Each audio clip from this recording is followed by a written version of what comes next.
Aku menandatangani surat-surat itu, percaya pada keponakanku. Aku pikir aku melindunginya, tapi aku yang dilindungi. Aku pikir dia berbakti, tapi dia hanya menunggu kematianku. Aku mengira putraku telah tiada, meninggalkanku sendirian dalam permainan kejam ini. Aku salah besar tentang segalanya, dan dari situlah semua bermula. Sebelum ceritanya dimulai, silakan tulis di kolom komentar dari daerah mana saja teman-teman yang menonton cerita ini. Jangan lupa like dan subscribe agar channel ini bisa semakin berkembang dan bisa mempersembahkan cerita yang menarik lagi. Di kamar paling mewah di rumah paling besar di jalan itu, Ibu Winda menatap kosong keluar jendela. Usianya 72 tahun. Namun di mata para perawat yang menjaganya, ia tak lebih dari seorang anak kecil yang merepotkan. Hidupnya kini adalah sebuah penjara berlapis emas. Ibu Winda adalah pendiri dan otak di balik Nusantara Jaya Group, sebuah konglomerat yang dibangunnya dari nol dengan keringat dan air mata. Dia adalah seorang legenda di dunia bisnis. Dulu. Sekarang, dia adalah seorang wanita tua yang duduk di kursi roda, bergantung pada orang lain untuk sekadar makan dan minum. Setidaknya, itulah yang terlihat oleh dunia luar. Karakter utama dalam drama menyedihkan ini adalah Raditya. Dia adalah keponakan satu-satunya Ibu Winda, putra dari mendiang adik perempuannya. Raditya, seorang pria berusia 40-an, adalah gambaran sempurna dari seorang pria karismatik, santun, dan penuh bakti.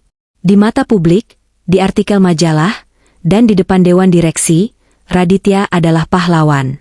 Dialah yang dengan sabar merawat bibinya yang kini telah pikun, mengambil alih kendali perusahaan untuk melindungi warisan keluarga. 5 tahun lalu, setelah tragedi yang merenggut nyawa Rizwan, putra tunggal Ibu Winda, Raditya hadir sebagai penyelamat. Ibu Winda, yang hancur oleh duka, menandatangani surat kuasa penuh. Dia pikir itu sementara. Dia pikir itu adalah bantuan. Kini, surat kuasa itu telah menjadi rantai yang mengikatnya. Raditya telah menggunakan surat itu untuk secara sistematis memindahkan kendali perusahaan. Dia mengganti semua staf lama yang setia pada Ibu Winda. Dia menjual aset-aset kecil. Dan yang paling kejam, dia mendapatkan diagnosis medis dari dokter yang dibayar mahal, yang menyatakan Ibu Winda menderita demensia progresif. Pagi itu, Marisa, perawat pribadi pilihan Raditya, masuk ke kamar. Usianya 30-an, wajahnya cantik namun selalu terlihat tegang. Di dalam hatinya, Marisa tahu apa yang dia lakukan itu salah. Dia tahu obat-obatan yang dia berikan setiap pagi adalah obat penenang dosis tinggi, bukan vitamin untuk demensia. Selamat pagi, Oma. Saatnya sarapan dan minum obat, kata Marisa dengan keceriaan yang dibuat-buat. Ibu Winda menoleh perlahan. Dia membenci panggilan itu. Aku bukan nenekmu, pikirnya getir. Saya tidak lapar, suara Ibu Winda serak. Oma harus makan, nanti sakit, bujuk Marisa, seolah berbicara pada anak berusia 5 tahun. Dia sudah menyiapkan nampan berisi bubur lunak dan segelas air dengan pil-pil yang sudah dilarutkan di dalamnya. Marisa sebenarnya adalah seorang perawat yang baik. Dia punya hati nurani. Tapi dia juga punya utang judi mendiang suaminya yang menumpuk. Raditya telah melunasinya. Raditya memegang hidup Marisa di tangannya, sama seperti dia memegang hidup Ibu Winda. Setiap hari aku meracuni wanita tua ini, pikir Marisa getir. Tapi apa pilihanku? Kembali ke rentenir itu? Dia buru-buru mengenyahkan pikiran itu. Dia hanya menjalankan perintah. Marisa mulai menyuapi Ibu Winda. Ibu Winda menolaknya dengan mengatupkan bibirnya. Ini adalah satu-satunya bentuk perlawanan yang tersisa. Aku membangun perusahaan tekstil terbesar di Asia Tenggara dari garasi rumahku. Aku menghadapi preman pasar, pejabat korup, dan krisis moneter. Dan sekarang aku tidak bisa menolak sesendok bubur? Batin Ibu Winda menjerit. Dia merasakan kabut yang biasa datang setelah obat itu. Obat itu membuat tubuhnya lemas, pikirannya lambat. Tapi tidak cukup lambat. Di balik kabut tebal itu, otaknya masih bekerja. Dia tidak pikun. Dia hanya terperangkap dalam tubuh yang sengaja dilemahkan. Dia mengamati Marisa. Dia melihat jam tangan baru yang melingkar di pergelangan tangan perawat itu. Jam tangan mahal. Bonus dari Raditya, tentu saja. Bonus karena telah menjadi sipir yang baik. Marisa, kata Ibu Winda pelan. Iya, Oma. Putraku Rizwan, dia suka bubur ini. Marisa membeku. Ini adalah topik terlarang. Raditya melarang siapapun menyebut nama Rizwan. Oma, jangan bicarakan itu lagi. Oma harus istirahat. Mereka bahkan mencuri ingatanku, pikir Ibu Winda. Rasa marah yang dingin menjalari tubuhnya, memberinya sedikit kekuatan. Dia membuka mulutnya dan menelan bubur beracun itu. Dia harus bertahan. Dia harus menghemat energinya. Sore harinya, Raditya datang berkunjung. Dia selalu datang setiap hari Rabu, seperti ritual. Dia akan mengambil foto, selfie, dengan bibinya yang tercinta. Mengunggahnya ke media sosial dengan takarir menyentuh tentang bakti seorang anak, lalu pergi untuk rapat penjualan aset bibinya. Bibi, Raditya masuk, suaranya memenuhi ruangan. Dia memeluk Ibu Winda, ciuman basa-basi mendarat di pipi tuanya yang dingin. Bagaimana kabar Bibi hari ini? Bibi terlihat damai. Ibu Winda bisa mencium bau parfum mahal dan kebohongan dari tubuh keponakannya. Damai? Aku sedang merencanakan cara untuk menjatuhkanmu tanpa bisa bangun lagi. Anak muda, batin Ibu Winda. Tapi yang keluar dari mulutnya hanyalah gumaman tidak jelas. Raditya menoleh ke Marisa, senyumnya tetap terpasang. Bagaimana kondisi beliau hari ini, Sus? Stabil, Tuan. Beliau sedikit gelisah tadi pagi. Menyebut-nyebut nama Anda tahu, lapor Marisa. Wajah Raditya mengeras sepersekian detik. Senyumnya goyah. Wanita tua ini benar-benar merepotkan. Kapan dia akan mati? Pikirnya kesal. Dia harus segera menyelesaikan penjualan aset terakhir sebelum kondisi bibinya memburuk secara tiba-tiba. Ah, itu bagian dari penyakitnya.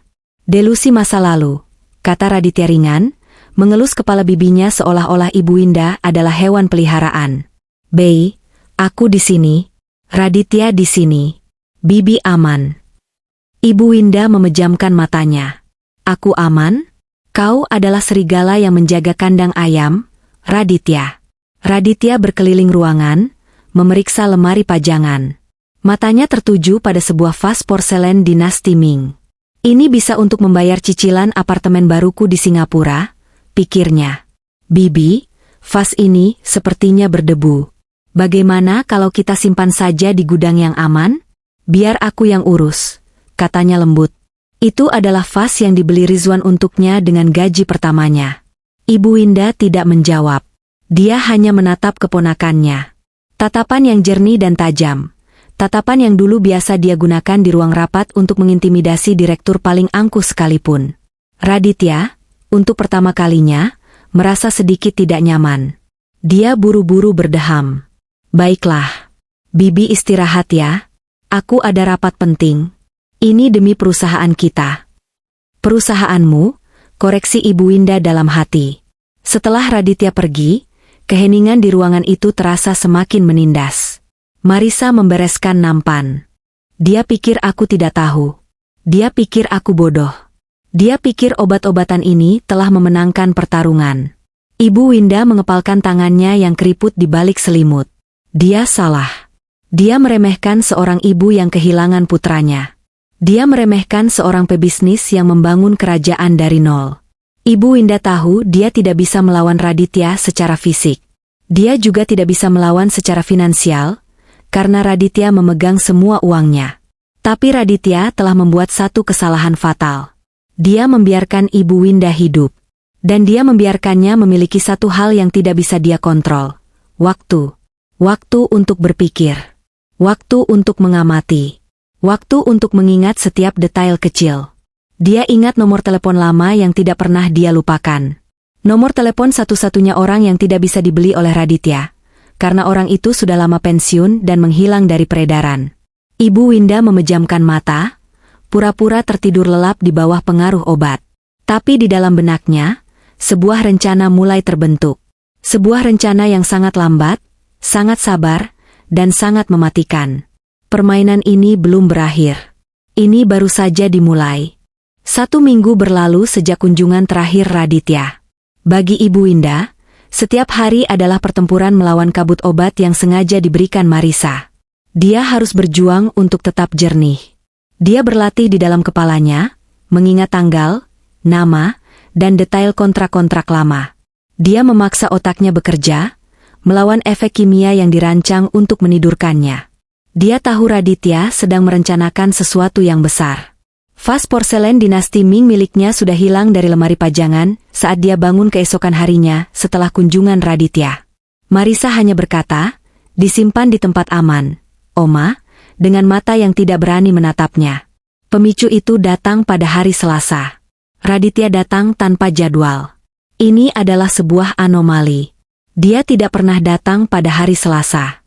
Ibu Winda sedang duduk di beranda, mencoba menyerap sedikit sinar matahari sore ketika dia mendengar suara mobil sport Raditya yang khas menderu di halaman depan. Jantungnya berdebar sedikit lebih cepat. Ini dia. Raditya tidak datang sendirian. Dia membawa tas koper kulit dan seorang pria lain yang tidak Ibu Winda kenali, seorang pria berwajah kaku yang tampak seperti pengacara. Marisa, yang sedang merapikan selimut di kaki Ibu Winda, tampak terkejut dan pucat.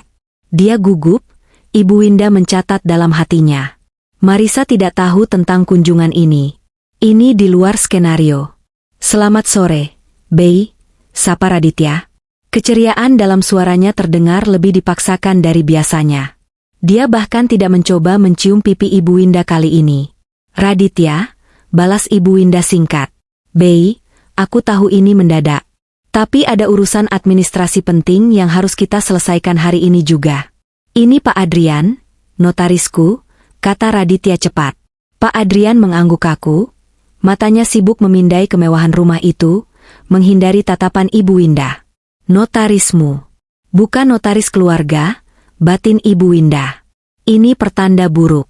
Raditya membuka kopernya di atas meja teras, mengeluarkan setumpuk tebal dokumen yang dijilid rapi. Dia meletakkannya di depan Ibu Winda, bersama sebuah pulpen mahal. "Ini hanya formalitas kecil, Bei. Tanda tangan di sini, dan di sini," kata Raditya, menunjuk ke beberapa tab kuning yang sudah ditandai. Ibu Winda tidak menyentuh pulpen itu. Matanya yang tua, yang oleh Raditya dianggap sudah rabun dan tidak berguna, membaca judul besar di halaman sampul dokumen itu. Akta jual beli. Napasnya tercekat. Tapi dia berhasil menyembunyikannya. Dia menatap Raditya. "Apa ini?" Raditya tertawa kecil, tawa yang tidak sampai ke matanya. Ini rumit, Bei. Ini strategi keuangan. Kita mengalihkan kepemilikan rumah ini ke perusahaan induk baru. Untuk perlindungan aset. Agar lebih aman." "Kau menjual rumahku," kata Ibu Winda. "Itu bukan pertanyaan. Itu adalah pernyataan." Keheningan menyelimuti beranda. Suara burung di taman tiba-tiba terdengar memekakan telinga. Wajah Marisa semakin pucat. "Jual rumah?" pikirnya panik. Tuan Raditya tidak pernah bilang soal ini. Ini keterlaluan. Dia ingin mundur, masuk ke dalam, tapi kakinya seolah terpaku di lantai. Pak Adrian, sang notaris, berdeham pelan. "Secara teknis, Ibu Winda, aset ini dialihkan ke entitas lain yang juga dikelola oleh Tuan Raditya demi kepentingan Anda." "Kau menjual rumah tempat putramu dibesarkan," ulang Ibu Winda, suaranya kini bergetar, bukan karena kelemahan, tapi karena amarah yang ditahan selama 5 tahun. Wajah Raditya memerah. Kesabarannya habis. Dia melirik jam tangannya. Investornya di Singapura sedang menunggu konfirmasi penjualan ini. Dia tidak punya waktu untuk drama wanita tua ini. "Bibi," desisnya, senyumnya hilang total. "Ini harus dilakukan. Untuk kebaikan semua." "Aku tidak akan tanda tangan," kata Ibu Winda pelan, namun tegas. Dia mendorong tumpukan dokumen itu dengan sisa tenaga yang dimilikinya. Pulpen itu menggelinding dan jatuh ke lantai dengan suara klik yang pelan. Saat itulah topeng Raditya retak. Dia membanting tangannya ke meja, membuat cangkir teh di atasnya bergetar. "Cukup," teriaknya. Marisa terlonjak kaget. Pak Adrian mundur selangkah. "Tanda tangani saja, Nek," bentak Raditya, menggunakan panggilan yang paling dibenci Ibu Winda. "Otakmu itu sudah tidak berfungsi. Kau pikir kau siapa? Hah?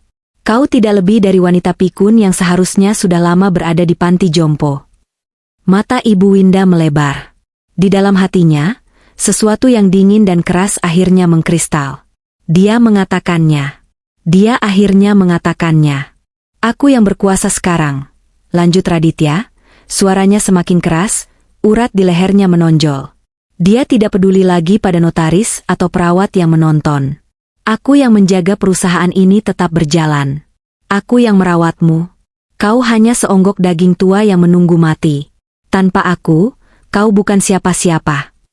Seonggok daging tua. Penghinaan itu terasa seperti tamparan fisik. Marisa menutup mulutnya dengan ngeri.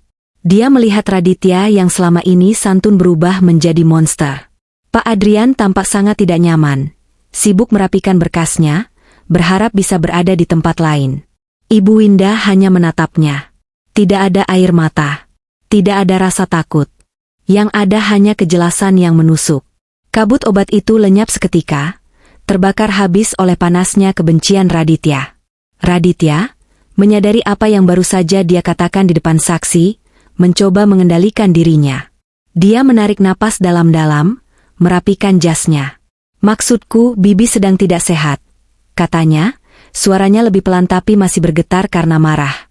Bibi sedang emosional. Kita bicarakan ini lain kali. Saat Bibi lebih tenang.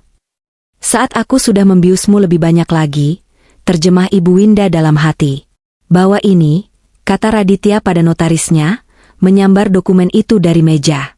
Dia menatap Ibu Winda dengan tajam. Istirahatlah, Bei. Kau membutuhkannya. Dia berbalik dan pergi tanpa pamit. Suara mobilnya yang menderu kencang meninggalkan keheningan yang pekat di belakangnya. Marisa tidak berani bergerak. Pak Adrian buru-buru mengikutinya. Ibu Winda ditinggal sendirian di beranda. Dia gemetar. Bukan karena takut, tapi karena adrenalin. Raditya telah membuat kesalahan kedua. Dia mengancam satu-satunya hal yang tersisa, rumah ini. Rumah yang penuh kenangan Rizwan. Dia telah menunjukkan wujud aslinya. Malam itu, Ibu Winda tahu dia tidak punya, lain kali. Dia harus bertindak sekarang. Dia melakukan rutinitasnya seperti biasa. Dia membiarkan Marisa, yang kini tampak ketakutan dan penuh rasa bersalah, membantunya ke tempat tidur. Dia meminum obatnya, tapi dia tidak menelannya. Dia menyembunyikannya di bawah lidahnya, teknik yang telah dia sempurnakan selama berbulan-bulan, dan memuntahkannya ke dalam pot tanaman hias di kamarnya saat Marisa pergi ke kamar mandi. Dia membutuhkan pikiran yang jernih malam ini. Pukul 2 pagi. Rumah itu sunyi. Marisa tertidur di kamar sebelah.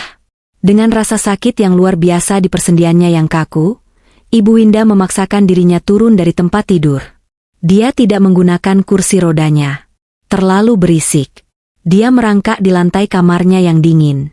Setiap gerakan adalah penderitaan. Otot-ototnya yang lama tidak terpakai terasa seperti terbakar. Tapi bayangan wajah Raditya yang penuh amarah mendorongnya maju. Tujuannya adalah perpustakaan mini di dalam kamarnya. Di balik baris ketiga buku-buku bersampul kulit, ada sebuah panel kayu yang sedikit longgar. Di baliknya, terbungkus kain bludru, ada sebuah ponsel satelit tua. Peninggalan dari masa lalu, saat dia melakukan perjalanan bisnis ke daerah terpencil tanpa sinyal. Baterainya dirancang untuk tahan bertahun-tahun dalam mode siaga. Tangannya gemetar hebat saat dia menarik buku-buku itu. Dia hampir tidak punya tenaga tersisa. Dia bersandar di rak, terengah-engah. Ayo, Winda. Kau pernah menghadapi yang lebih buruk. Dia berhasil membukanya. Ponsel itu ada di sana, dingin dan berat di tangannya. Dia menekan tombol daya. Layar menyala. Baterai tersisa 1 bar. Cukup. Jarinya yang keriput menekan nomor yang terukir di ingatannya. Nomor yang tidak pernah dia simpan di ponsel manapun. 1 dering. 2 dering. Di seberang kota, di sebuah rumah sederhana di pinggir kota, seorang pria tua terbangun dari tidurnya. Halo? Suara serak Pak Fikri terdengar di seberang. Ibu Winda menempelkan ponsel itu ke telinganya. Air mata akhirnya menggenang di matanya. Air mata kelegaan. Fikri. Bisiknya, suaranya pecah. ini Winda. Ada keheningan panjang di seberang. Pak Fikri, pengacara pertamanya, sahabatnya, orang yang membantunya menyusun kontrak pertama Nusantara Jaya di atas serbet restoran 40 tahun lalu. Dia pikir Ibu Winda sudah lama hilang dalam penyakitnya. Winda, suara Pak Fikri kini 100% sadar. Astaga, Ibu, bagaimana? Waktu kita tidak banyak. Fikri, potong Ibu Winda, suaranya kini kembali tajam, seperti silet. Mereka merampokku hidup-hidup. Mereka mencoba menjual rumahku. Keponakanku, Raditya. Aku tahu dia brengsek, geram Fikri. Aku selalu curiga. Aku butuh pengacara terbaik, kata Winda. Aku sudah pensiun 20 tahun, Win, kata Fikri lembut. Kalau begitu, keluar dari pensiun, desak Ibu Winda. Aku tidak percaya orang lain. Aku butuh kau. Fikri, ini kasus terakhirmu. Pak Fikri menatap jam di dindingnya. Pukul 2.15 pagi. Dia tersenyum di dalam kegelapan. Api lama yang dia pikir sudah padam, kembali menyala. Di mana aku harus mulai, Bu Bos? Kantor Pak Fikri terletak di lantai 2 sebuah ruko tua yang berdebu. Tidak ada papan nama yang mentereng, hanya sebuah plakat kuningan kecil di pintu kayu yang bertuliskan, Fikri Rekan, konsultasi hukum. Rekan yang dimaksud sudah lama meninggal, dan Fikri sendiri sudah menganggap kantor itu sebagai museum pribadinya. Pria berusia 75 tahun itu duduk di antara tumpukan berkas yang menguning. Panggilan telepon dari Ibu Winda 3 hari lalu telah menyuntikkan kembali adrenalin ke dalam pembuluh darahnya yang tua. Dia sudah pensiun, tapi dia tidak pernah lupa cara bertarung. Dia menyalakan komputer lamanya. Hal pertama yang dia lakukan adalah menggunakan lisensi hukumnya yang hampir kedaluarsa untuk mengakses data perusahaan Nusantara Jaya. Dia mulai dari awal. 5 tahun lalu. Dia membaca berita-berita lama tentang tragedi kapal pesiar itu. Rizwan Pratama, putra mahkota Nusantara Jaya, pewaris tunggal, hilang di laut. Tubuhnya tidak pernah ditemukan. Pak Fikri mengerutkan keningnya. Dia ingat Rizwan. Anak yang cerdas, baik hati, tapi sedikit naif. Dia lebih mirip ibunya daripada yang orang kira. Lalu, hanya 3 bulan setelah Rizwan dinyatakan meninggal secara hukum, proses yang menurut Fikri terlalu cepat, muncul surat kuasa itu. Surat kuasa absolut, gumam Fikri sambil membaca salinannya. Surat itu memberikan Raditya wewenang penuh, dan tidak dapat dicabut atas semua aset pribadi dan bisnis Ibu Winda. Bodoh, Win. Kau menandatangani hukuman matimu sendiri saat kau berduka, batin Fikri sedih. Tapi dia mengerti. Seorang ibu yang baru saja kehilangan putra satu-satunya tidak akan membaca detail hukum. Selanjutnya, Fikri menelisik diagnosis medis itu. Demensia progresif dengan episode psikotik. Kedengarannya serius. Diagnosis itu ditandatangani oleh seorang dokter bernama Dr. Aryo. Fikri mencari nama itu. Seorang neurolog ternama, kepala sebuah klinik mewah di Jakarta Selatan. Fikri mengangkat telepon. Halo, kantor Dr. Aryo. Selamat pagi. Saya Fikri, pengacara dari Ibu Winda. Saya ingin berbicara dengan Dr. Aryo mengenai rekam medis klien saya. Ada jeda panjang. Mohon maaf, Pak, Dr. Aryo sedang sibuk. Dan mengenai pasien, kami tidak bisa mendiskusikan apapun di telepon. Kerahasiaan pasien. Kalau begitu saya akan datang ke sana, kata Fikri tegas. Dr. Aryo sedang cuti panjang ke luar negeri. Selama 3 bulan, jawab suara itu cepat. Terlalu cepat. Klik. Telepon ditutup. Menarik, pikir Fikri. Seorang dokter ternama tiba-tiba cuti panjang saat kasus hukum kliennya mulai dipertanyakan. Dia mencatat nama Dr. Aryo di buku catatannya, dan memberinya tanda bintang 3. Dia beralih ke saksi kunci diagnosis itu. Orang yang memberikan kesaksian sehari-hari tentang kondisi mental Ibu Winda. Seorang perawat pribadi bernama Marisa. Ini lebih mudah. Perawat terdaftar secara publik. Fikri menyewa seorang penyelidik swasta tua, teman lamanya dari kepolisian, untuk mencari tahu semua tentang Marisa. Hasilnya datang dalam 24 jam. Dan itu sangat menarik. Marisa, usia 34 tahun. Janda. Suaminya meninggal 3 tahun sebelum dia bekerja untuk Ibu Winda, meninggalkan tumpukan utang judi yang sangat besar. Rentenir mengejarnya. Rumahnya nyaris disita. Lalu, tiba-tiba, 6 bulan sebelum dia resmi dipekerjakan oleh Raditya untuk merawat Ibu Winda, semua utangnya lunas. Dibayar tunai. Dia juga membeli apartemen kecil secara tunai. Dari mana seorang perawat mendapatkan uang sebanyak itu? Batin Fikri. Dia mencium bau pemerasan atau uang tutup mulut. Temukan rekening banknya, perintah Fikri. Kepada penyelidiknya. Sementara menunggu, Fikri kembali fokus pada Rizwan. Dia tidak percaya pada kebetulan. Hilangnya Rizwan adalah pemicu yang memulai segalanya. Dia membaca laporan kecelakaan itu berulang kali. Rizwan sedang berlibur sendirian di kapal pesiar pribadi milik perusahaan, sebuah keputusan aneh bagi seseorang yang biasanya lebih suka mendaki gunung. Laporan saksi mata hanya dari kapten kapal dan 2 awak. Mereka bilang Rizwan sedang minum di dek belakang, cuaca sedikit berangin, dan tiba-tiba dia terpeleset. Mereka melempar pelampung, tapi dia tidak muncul kembali. Pencarian dihentikan setelah hanya 3 hari. Raditya, sebagai kerabat terdekat yang mengurus semuanya, menerima laporan itu tanpa pertanyaan. 3 hari? Pikir Fikri. Untuk putra seorang miliarder? Seharusnya mereka mengerahkan angkatan laut jika perlu. Rasa dingin menjalari punggung Fikri. Ini bukan kecelakaan. Ini bukan kelalaian. Ini adalah pembunuhan yang direncanakan. Telepon satelit di laci mejanya bergetar. Itu adalah sinyal yang disepakati. Ibu Winda sedang menelepon. Fikri mengunci pintu kantornya dan mengangkatnya.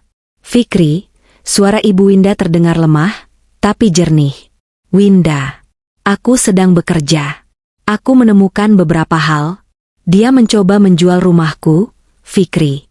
Dia membawa notaris, lapor Ibu Winda, suaranya bergetar karena marah. Aku menolaknya.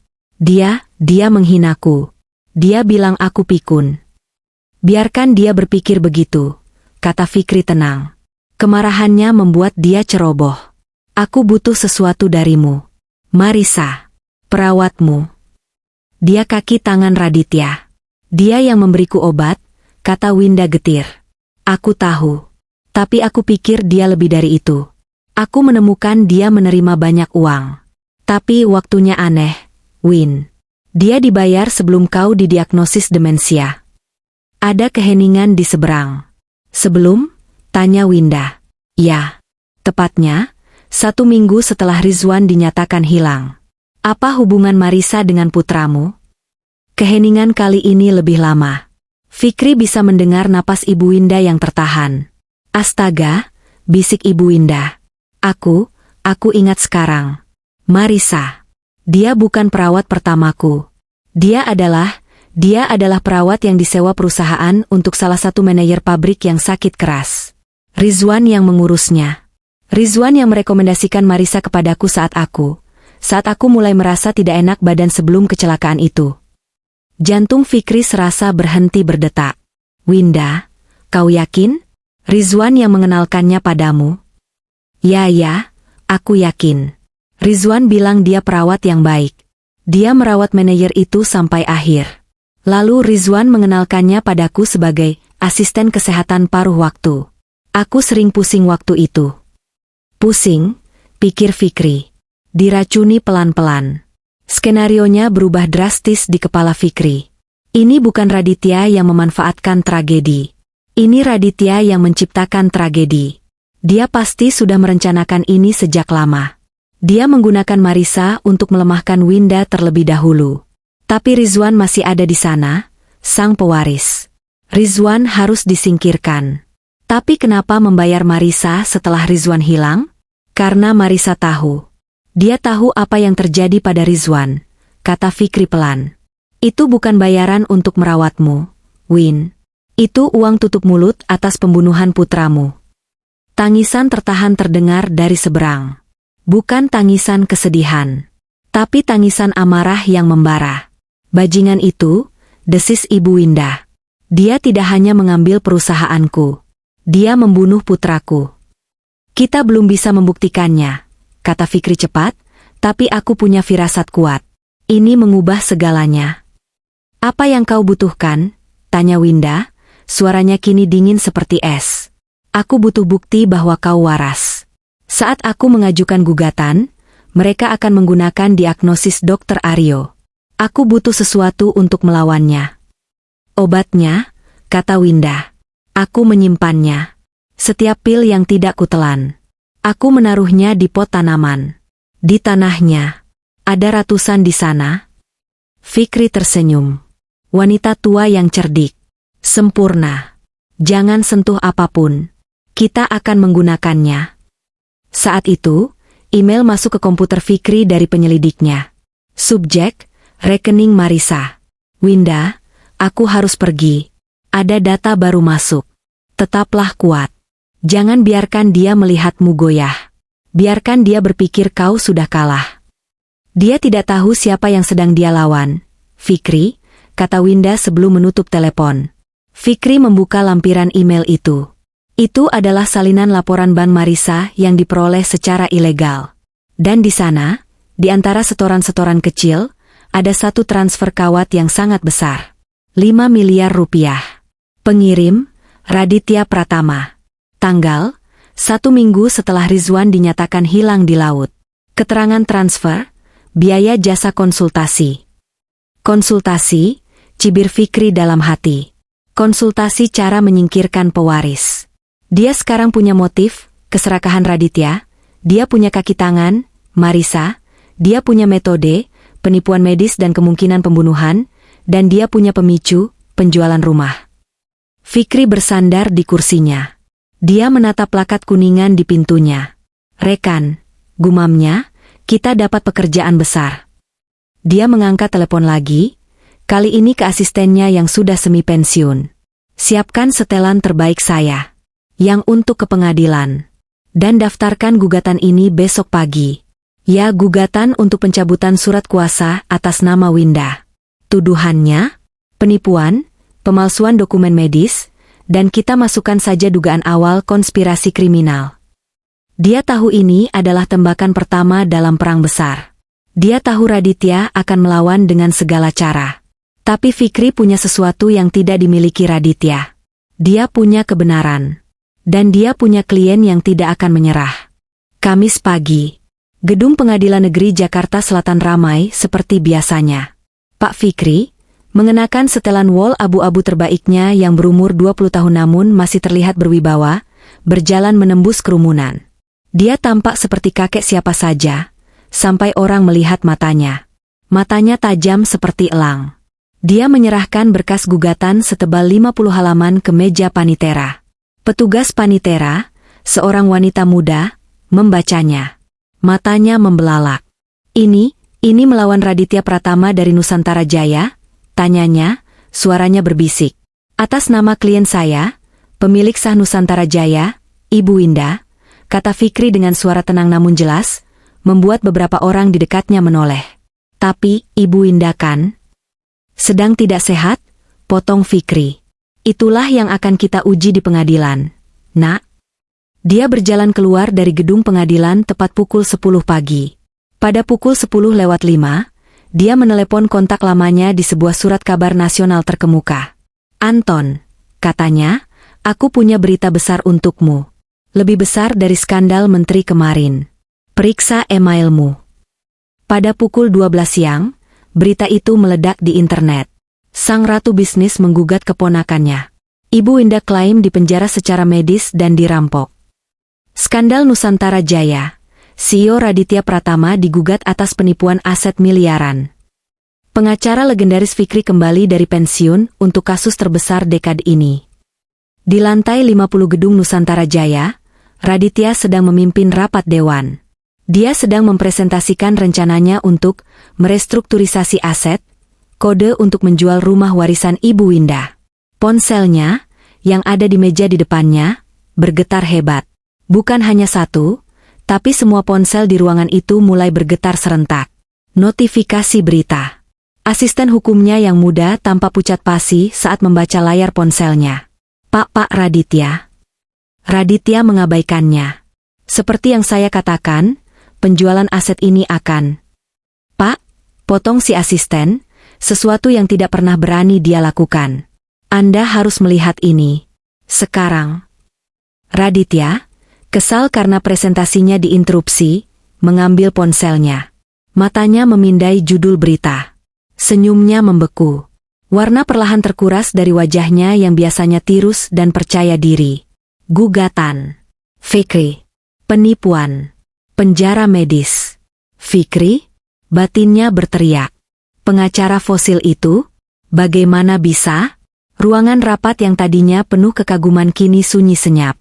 Semua mata direktur menatapnya, tidak lagi dengan kagum, tapi dengan keraguan dan keterkejutan. Rapat-rapat ditunda, kata Raditya, suaranya serak. Dia bergegas keluar dari ruangan, membanting pintu di belakangnya. Dia masuk ke kantor pribadinya dan menguncinya. Tangannya gemetar hebat. Dia melempar vas kristal di mejanya ke dinding. Sialan, sialan, sialan. Dia menarik napas, mencoba menenangkan diri. Bagaimana? Bagaimana wanita tua pikun itu bisa menghubungi Fikri? Dia langsung tahu jawabannya. Marisa. Dia menekan nomor Marisa. Halo, Tuan? Suara Marisa terdengar ketakutan. Dia pasti sudah melihat beritanya. Apa yang kau lakukan? Teriak Raditya ke telepon, tidak bisa lagi menahan amarahnya. Bagaimana dia bisa menelepon pengacara? Kau seharusnya mengawasinya. Kau seharusnya memberinya obat. Saya tidak tahu, Tuan. Saya bersumpah.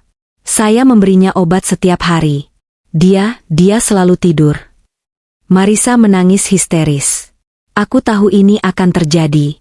Aku tahu. Pikirnya panik. Hidupku hancur. Kau tidak becus, bentak Raditya. Dengar, kau kunci. Dia di kamarnya. Jangan biarkan dia bicara dengan siapapun. Jangan biarkan dia menyentuh apapun. Kau mengerti? Aku akan mengirim penjaga ke sana. Jika kau gagal lagi, Marisa, ingat utang suamimu. Aku bisa membuat hidupmu seperti di neraka. Raditya membanting telepon. Tenang. Berpikir. Fikri tua bangka itu tidak punya apa-apa. Raditya meyakinkan dirinya sendiri. Dia hanya punya omongan wanita pikun. Aku punya diagnosis medis. Aku punya surat kuasa. Dia menelepon tim pengacara mahalnya. Aku ingin kalian hancurkan gugatan ini. Gunakan diagnosis demensia itu. Ajukan mosi untuk menolaknya. Bilang kliennya tidak kompeten secara mental untuk mengajukan gugatan. Aku ingin ini selesai minggu depan. Setelah menutup telepon, Raditya duduk di kursinya, menatap Cakrawala Jakarta. Dia telah meremehkan bibinya. Dia telah meremehkan pengacara tua itu. Dia harus mempercepat rencananya. Dia tidak bisa menunggu proses pengadilan. Dia harus segera menjual aset-aset itu, memindahkannya ke rekening luar negeri atas nama perusahaan cangkang miliknya, sebelum pengadilan membekukannya. Dia harus membuat bibinya memburuk secara permanen. Sore harinya, Raditya mengadakan konferensi pers di lobi utama gedungnya. Dia telah berlatih di depan cermin selama 1 jam. Dia harus tampil sempurna sebagai keponakan yang tersakiti. Dia berdiri di podium, dikelilingi oleh pengacaranya yang tampak mahal. Wajahnya diatur sedemikian rupa hingga tampak sedih, lelah, dan sangat kecewa. Selamat sore. Suaranya bergetar. Dia menjeda, seolah menahan tangis. Akting yang bagus, pikirnya dalam hati. Saya tidak tahu harus berkata apa. Ini adalah tragedi keluarga. Berita yang beredar hari ini adalah serangan keji terhadap saya, dan yang lebih menyedihkan, eksploitasi terhadap bibi saya, Ibu Indah, yang sangat saya cintai. Dia menatap lurus ke kamera. Bibi saya sedang tidak sehat. Beliau menderita penyakit berat yang memengaruhi ingatannya, pikirannya. Ini adalah fakta medis yang menyakitkan. Dia berbohong, pikir seorang jurnalis tua di barisan depan, Anton, teman Pak Fikri. Pihak-pihak yang tidak bertanggung jawab, yang jelas-jelas mengincar hartanya, telah memanipulasi beliau. Lanjut Raditya. Mereka memanfaatkan kondisinya untuk keuntungan pribadi mereka. Menggunakan pengacara yang sudah lama tidak berpraktek untuk mencari sensasi. Saya sedih ini harus terjadi. Tapi saya akan melawan. Saya akan melindungi bibi saya dari para predator ini. Saya akan melindungi warisan keluarga kami. Terima kasih. Dia tidak menerima pertanyaan. Dia berjalan pergi, tampak seperti seorang martir. Publik terbelah. Banyak yang bersimpati padanya.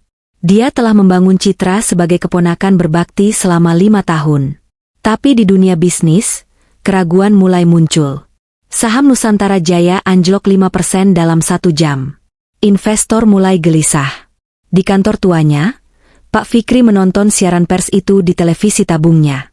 Dia hanya tersenyum tipis. Predator. Ya, gumamnya. Teleponnya berdering. Itu Anton, si jurnalis. Aktingnya bagus sekali, Fikri. Hampir saja aku percaya. Dia terlalu percaya diri, kata Fikri.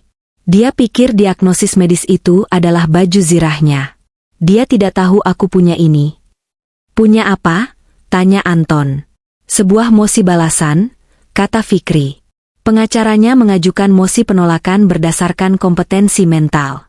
Aku akan melawannya dengan mosi untuk pemeriksaan medis independen. Dan aku akan menyerahkan sampel obat yang selama ini diminum Ibu Winda. Anton bersiul. Ini akan jadi kotor. Ini sudah kotor sejak 5 tahun lalu, Ton. Aku hanya menyalakan lampunya. Di rumah mewah itu, suasananya berubah menjadi penjara sungguhan. Raditya mengirim 2 penjaga keamanan berbadan tegap. Mereka berdiri di depan pintu kamar Ibu Winda. Marisa duduk di dalam kamar, pucat dan gemetar, tidak berani menatap Ibu Winda. Ibu Winda sendiri duduk dengan tenang di kursi rodanya, menatap keluar jendela. Dia terlihat kalah. Tapi di dalam hatinya, dia tersenyum. Kau menambah penjaga, Raditya? Kau panik. Batinnya, kau mengadakan konferensi pers? Kau takut. Gugatan itu adalah batu pertama yang dilempar. Dan itu telah mengenai sarang lebah. Sekarang, yang harus dia lakukan adalah menunggu lebah-lebah itu keluar dan saling menyengat. Permainan baru saja naik ke level berikutnya. Gugatan itu telah dilempar.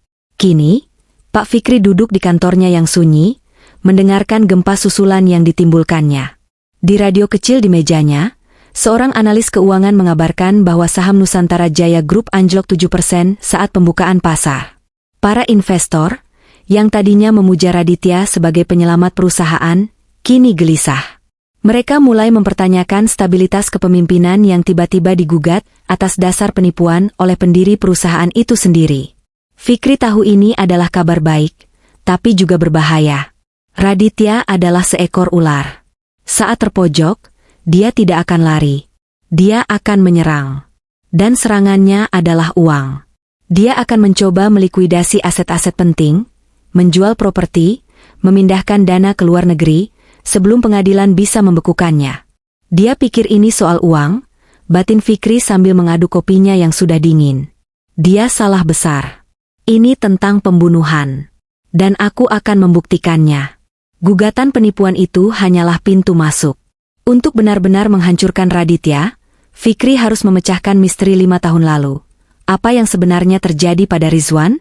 Dia menelepon Bagas, penyelidik swasta kepercayaannya. Bagas, kata Fikri tanpa basa-basi. Lupakan soal kebiasaan belanja Marisa. Aku butuh hal lain. Aku mau kau telusuri pergerakannya, dan pergerakan Raditya, di minggu saat Rizwan menghilang. Hari per hari. Itu 5 tahun lalu, Fikri. Jejaknya sudah dingin, keluh Bagas di seberang. Kalau begitu panaskan lagi, balas Fikri ketus. Dan satu lagi. Kapal pesiar itu. Ada 3 awak, Kapten Damar, dan 2 awak dek, Evan dan Galih. Aku mau tahu di mana mereka sekarang. Aku mau tahu apakah mereka tiba-tiba menjadi kaya setelah kecelakaan itu. Fikri menutup telepon. Dia bersandar di kursinya. Dia tahu Raditya tidak mungkin melakukan pekerjaan kotor itu sendirian. Dia pasti membayar orang. Dan orang yang dibayar, cepat atau lambat, akan menjadi serakah atau ceroboh. Di penjara mewahnya, Ibu Winda merasakan pergeseran atmosfer. Rumah itu kini terasa dingin dan menindas. 2 pria berbadan tegap, mengenakan setelan hitam murahan, kini berjaga di luar pintu kamarnya. Mereka tidak berbicara, hanya berdiri seperti patung, dan itu jauh lebih menakutkan daripada amarah Raditya. Marisa ada di dalam kamar bersamanya. Dia tidak lagi menjadi perawat, dia telah menjadi sesama tahanan. Wanita muda itu adalah cerminan dari kepanikan. Dia mondar-mandir di kamar, menggigiti kukunya hingga berdarah. Sejak berita gugatan itu meledak, dia tidak henti-hentinya gemetar. Dia tahu siapa Raditya sebenarnya. Dia tahu betapa kejamnya pria itu di balik senyum karismatiknya. Hidupku hancur, pikir Marisa berulang kali. Otaknya berputar. Aku akan dipenjara. Ya Tuhan, aku akan dipenjara. Raditya bilang ini mudah. Dia bilang wanita tua ini akan mati dalam setahun. Dia bilang tidak akan ada yang tahu. Dia pembohong. 5 miliar rupiah. Uang itu terasa seperti bara api di rekeningnya. Uang itu telah melunasi utang suaminya, membeli apartemen kecilnya, tapi juga membeli jiwanya. Tapi itu bukan hanya uang. Batinnya menjerit. Itu juga karena dia teringat pada Rizwan. Rizwan yang baik hati. Rizwan yang memperhatikannya saat tidak ada orang lain yang peduli. Rizwan yang memperkenalkannya pada ibunya. Dan aku mengkhianatinya. Ibu Winda mengamatinya dalam diam. Dia melihat rasa bersalah yang menggerogoti wanita itu. Dia melihat ketakutan yang murni. Bukan ketakutan akan penjara. Itu ketakutan akan Raditya. Ibu Winda tahu ini adalah saatnya. Dia harus menanamkan benih keraguan, mematahkan kesetiaan terakhir Marisa pada Raditya. Marisa, kata Ibu Winda pelan. Marisa melompat kaget, seolah tersengat listrik. Ya, Bu, dia sudah berhenti memanggilnya, Oma. Raditya berbohong padamu, kata Ibu Winda. Suaranya tenang, bukan menuduh, hanya sebuah fakta. Wajah Marisa yang pucat kini menjadi seputih kertas. Saya tidak mengerti maksud Ibu. Tentang Rizwan, lanjut Ibu Winda, matanya tidak lepas dari mata Marisa. Dia bilang padamu putraku ingin pergi, kan? Dia bilang Rizwan depresi, tertekan olehku. Dia bilang dia hanya membantu Rizwan melarikan diri, memulai hidup baru di tempat lain. Napas Marisa tercekat di tenggorokannya. Dia mundur selangkah, seolah kata-kata Ibu Winda adalah pukulan fisik. Bagaimana dia tahu? Dia tahu, batin Ibu Winda, merasakan kemenangan kecil. Itu persis skenario yang akan digunakan Raditya. Dia selalu pandai memutarbalikkan kebenaran, menggunakan kelemahan orang lain. Dia tahu Rizwan terkadang merasa terbebani oleh harapanku. Dia memanfaatkannya. Putraku tidak akan pernah lari. Marisa, kata Ibu Winda, suaranya kini rendah dan penuh keyakinan. Dia mungkin mengeluh padamu. Dia mungkin bilang dia lelah. Tapi dia tidak akan pernah meninggalkanku. Tidak setelah ayahnya meninggal. Air mata mulai menggenang di mata Marisa. Dia membunuhnya, Marisa, kata Ibu Winda. Aku tidak tahu bagaimana. Tapi dia membunuhnya. Dan dia menggunakanmu sebagai bagian dari rencana itu. Tidak, bisik Marisa, menggelengkan kepalanya hebat. Tidak, dia bilang Rizwan ada di kapal itu, dia terpeleset. Dan kau percaya? Tanya Ibu Winda. Kau percaya? Kecelakaan, itu terjadi begitu saja? Dan kebetulan, Raditya memberimu 5 miliar rupiah setelahnya? Untuk apa, Marisa? Untuk jasa merawatku, yang bahkan belum kau mulai.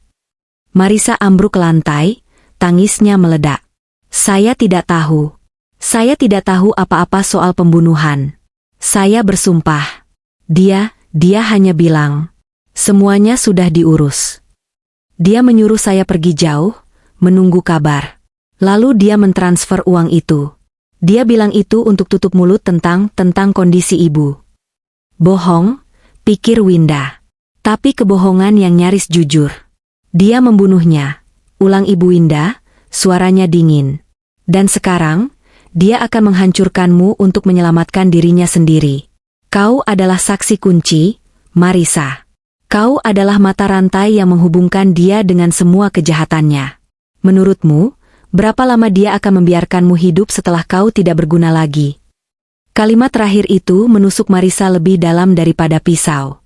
Dia teringat pada tatapan dingin Raditya saat terakhir kali pria itu marah.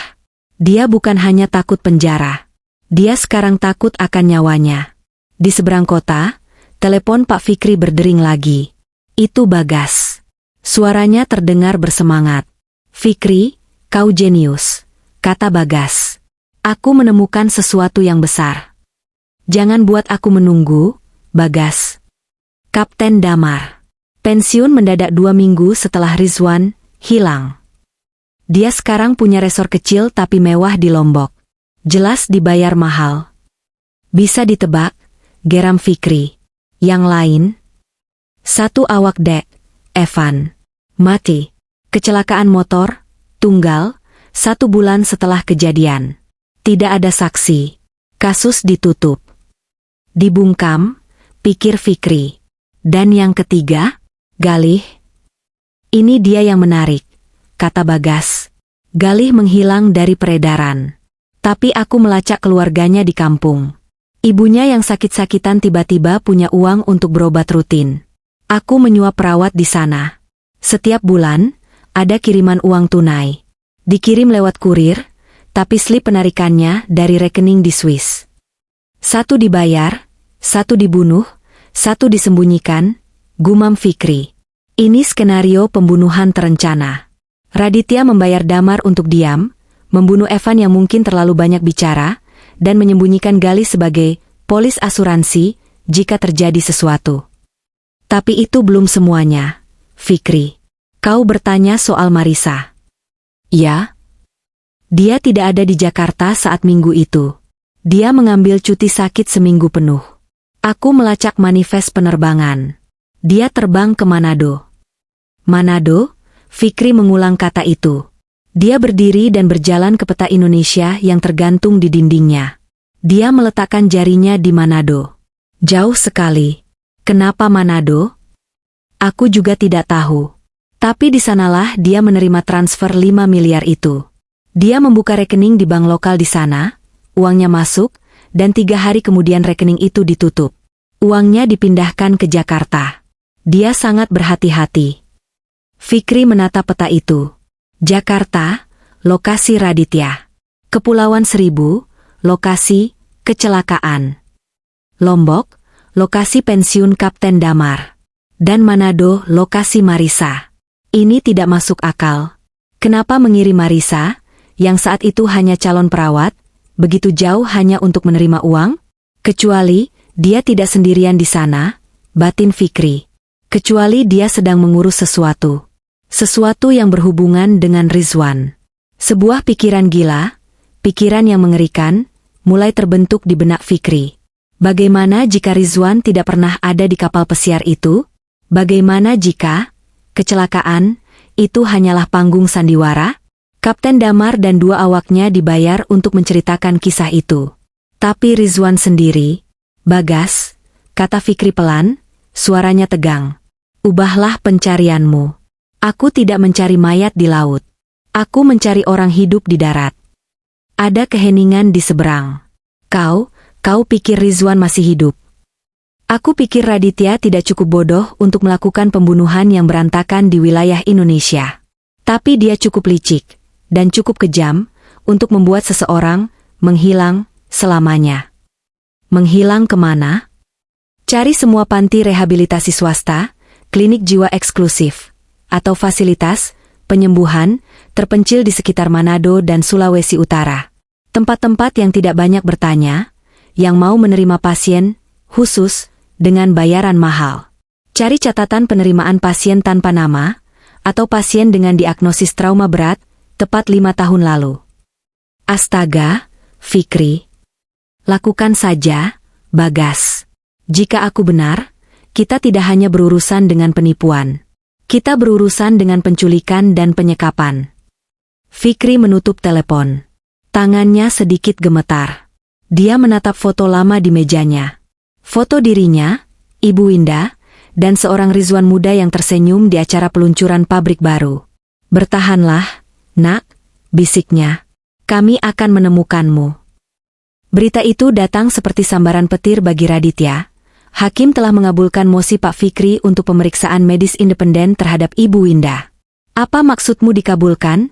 Teriak Raditya pada pengacara utamanya, seorang pria mahal bernama Reza, melalui telepon. Bukankah kau bilang hakimnya temanmu? Dia adalah temanku, Raditya, balas Reza dengan suara lelah. Tapi tekanan publik terlalu besar. Fikri melampirkan foto-foto pil yang diklaimnya dikumpulkan bibimu.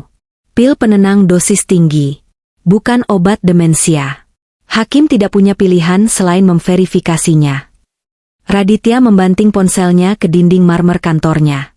Ponsel itu hancur berkeping-keping. Ini adalah bencana. Pemeriksaan independen akan membuktikan dia waras. Pikirnya panik. Mereka akan menguji darahnya. Mereka akan tahu dia tidak minum obat. Dan jika mereka tahu dia waras, seluruh kasusku hancur. Surat kuasa itu akan batal. Dia tidak hanya akan kehilangan perusahaan. Dia akan dituduh melakukan penipuan. Dan seolah itu belum cukup, Reza menelepon kembali menggunakan telepon kantor. Satu hal lagi. Hakim juga menjadwalkan sidang dengar pendapat untuk permohonan pembekuan aset dari Fikri. Lusa. Dia kehabisan waktu. Para investornya di Singapura, yang menunggu untuk membeli rumah warisan itu, kini menahan dana mereka. Semuanya berantakan. Dia harus bertindak cepat. Dia harus membungkam dua orang, Ibu Winda dan Marisa. Membungkam Ibu Winda secara permanen terlalu berisiko. Dengan gugatan yang sudah berjalan, jika bibinya tiba-tiba meninggal karena sakit, dia akan menjadi tersangka utama. Fikri pasti sudah mengantisipasinya. Berarti tinggal satu pilihan. Mata rantai terlemah. Marisa. Dia tahu terlalu banyak, pikir Raditya. Dia tahu soal Manado. Dia tahu soal Dr. Aryo. Dia adalah satu-satunya yang bisa menghubungkanku dengan semuanya. Tapi pertama-tama, dia akan mencoba cara yang paling dia sukai, uang. Dia memutuskan untuk melakukan langkah yang berani, langkah yang menunjukkan kepercayaan diri. Dia akan mengunjungi Pak Fikri. Kantor tua Fikri berbau buku-buku lapuk dan kopi basi. Raditya, dengan setelan brioni seharga 50 juta rupiah, merasa jijik saat melangkah masuk. Debu di mana-mana. Orang tua ini pasti sangat miskin, batin Raditya. Dia tersenyum dalam hati. Ini akan lebih mudah dari yang kukira. Semua orang punya harga. Pak Fikri sedang duduk di mejanya, tidak terkesan sedikit pun. Dia bahkan tidak berdiri untuk menyambutnya.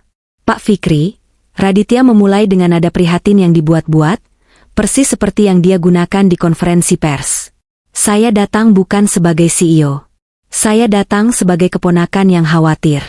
Saya khawatir Anda telah dimanfaatkan. Oh ya, kata Fikri datar. Bibi saya sedang sakit parah. Penyakitnya membuatnya delusif. Dia menciptakan cerita-cerita, dia memanipulasi Anda. Ini semua tidak benar. Fikri menatapnya dari balik kacamata tebalnya. Langsung ke intinya, Nak, aku sudah mendengar pidatomu di televisi.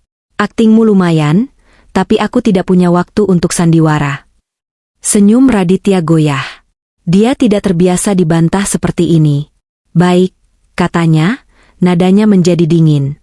Anda orang yang praktis. Saya menghargainya.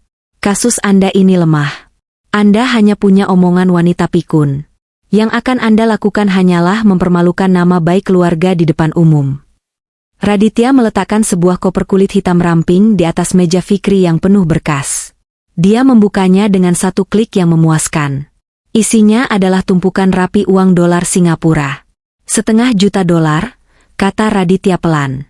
Uang tunai. Untuk biaya pensiun, Anda yang sangat pantas Anda dapatkan.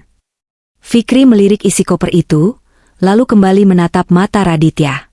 Syaratnya? Tanya Fikri. Dia tertarik. Pikir Raditya penuh kemenangan. Mudah. Cabut gugatannya. Keluarkan pernyataan publik bahwa Anda telah meninjau kembali bukti medis bibi saya, dan Anda setuju dengan diagnosisnya. Lalu, Anda pensiun. Selamanya. Hening sejenak. Lalu, Pak Fikri tertawa. Itu bukan tawa geli. Itu tawa kering, Serak, seperti daun-daun mati yang bergesekan. Tawa itu membuat bulu kuduk. Raditya berdiri. Aku membangun firma hukum ini, kata Fikri, suaranya kini berubah menjadi tajam, di tahun yang sama ketika ayahmu masih belajar berbohong pada gurunya. Aku sudah melihat orang sepertimu datang dan pergi, nak. Serakah, angkuh, dan pada akhirnya, sangat bodoh. Wajah Raditya memerah karena marah. Jaga bicaramu, orang tua. Kau pikir ini tentang uang? Fikri berdiri, tubuh tuanya tegak penuh wibawa. Kau pikir aku bisa dibeli dengan recehan ini? Kau merampok seorang wanita yang memberimu segalanya. Dan kau melakukan lebih dari itu, bukan? Fikri mencondongkan tubuhnya ke depan. Ini tentang Rizwan, desisnya. Nama itu menghantam Raditya seperti pukulan di ulu hati. Dia membeku. Apa yang sebenarnya terjadi di Manado, Raditya? Kepanikan murni melintas di mata Raditya. Hanya sepersekian detik, tapi Fikri melihatnya. Manado. Aku benar. Tepat sasaran. Raditya segera menguasai dirinya. Wajahnya mengeras menjadi topeng kebencian yang dingin. Dia menutup koper itu dengan bantingan keras.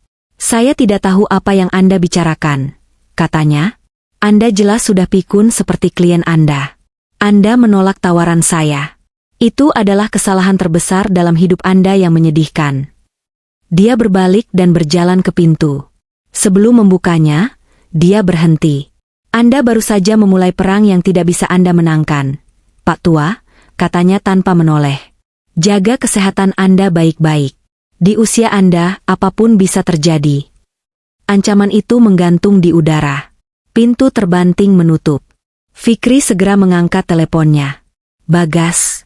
Raditya baru saja dari sini. Dia panik. Dia tahu kita tahu soal Manado. Dia akan mengejar Marisa. Dia akan membungkamnya. Kita harus mendapatkan Marisa lebih dulu. Bagaimana caranya? Seru Bagas. Rumah itu dijaga seperti benteng. Gunakan ketakutannya, kata Fikri. Dia lebih takut pada Raditya daripada pada penjara. Kirim dia pesan. Sekarang. 1 jam kemudian, di kamar Ibu Indah, Marisa sedang merapikan tempat tidur dengan tangan gemetar. Ponselnya, yang selalu dia sembunyikan di dalam sepatunya, bergetar. Dia menyelinap ke kamar mandi untuk membacanya. Nomor tidak dikenal. Raditya akan membunuhmu seperti dia membunuh Evan, awak kapal. Kami tahu kau ada di Manado. Kami bisa melindungimu. Temui pengacara Fikri. Evan. Kecelakaan motor. Marisa merasa mual. Dia ingat Raditya memberitahunya soal kecelakaan itu, menyebutnya nasib sial sambil tersenyum tipis. Ya Tuhan, itu bukan kecelakaan. Dia keluar dari kamar mandi, wajahnya lebih pucat dari sebelumnya. Dia menatap Ibu Indah, yang sedang menatapnya dengan tatapan penuh arti. Dia akan membungkammu, Marisa, kata Ibu Indah, seolah membaca pikirannya. Seperti dia membungkam awak kapal itu. Kombinasi dari pesan itu, tatapan Ibu Indah, dan ancaman tersirat dari Raditya menghancurkan pertahanan terakhir Marisa. Dia tidak bisa bernapas. Dia terpojok. Raditya akan membunuhnya.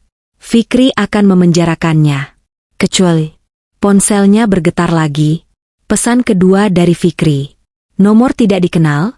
Sidang dengar pendapat pembekuan aset. Lusa. Pengadilan Negeri Jaksel. Ruang sidang 5. Pukul 10 pagi. Datanglah sebagai saksi. Kami akan memberimu perlindungan saksi penuh. Pengadilan, pikir Marisa. Di depan umum. Di depan hakim. Raditya tidak bisa menyentuhku di sana. Dia tidak bisa membunuhku di depan semua orang. Ini satu-satunya kesempatannya. Dia harus kabur dari rumah ini. Tapi bagaimana? Ada 2 penjaga di luar pintu. Dia melihat nampan makanan sisa Ibu Indah. Ada gelas air yang setengah penuh. Dia melihat ke arah kamar mandi. Ibu. Bisiknya, air mata mengalir di pipinya. Saya sangat minta maaf atas segalanya. Ibu Indah hanya mengangguk pelan. Selamatkan dirimu, nak, dan katakan yang sebenarnya. Marisa berlari ke kamar mandi dan mengunci pintunya. Dengan tangan gemetar, dia memecahkan cermin rias kecil di dinding. Dia mengambil pecahan kaca terbesar. Dia menarik napas dalam-dalam, membuka kunci pintu, dan melangkah keluar kamar. Kedua penjaga itu langsung berdiri tegak. "Anda tidak boleh keluar, Nona," kata salah satu dari mereka, nadanya datar. Saya sesak napas. Saya butuh udara segar." "Ke taman," gagap Marisa. "Perintah Tuan Raditya, Anda tetap di dalam." Penjaga itu melangkah maju untuk menghalanginya. Saat itulah Marisa menjerit. Dia menjerit sekuat tenaga, suara yang melengking penuh teror. Dan saat penjaga itu mengulurkan tangan untuk memeganginya, Marisa menggoreskan pecahan kaca itu ke lengannya sendiri. Tidak terlalu dalam, tapi cukup untuk membuat darah mengucur deras di atas lantai marmer putih. "Arg. Tolong. Dia menyakitiku," jeritnya, menunjuk ke penjaga yang terkejut. "Dia mencoba membunuhku." Para penjaga panik. Ini tidak ada dalam deskripsi pekerjaan mereka. Darah ada di mana-mana. Wanita itu histeris. Tenang, Nona," kata penjaga kedua, mencoba meraihnya. "Pergi. Jangan sentuh aku. Perampok. Mereka mencoba membunuhku."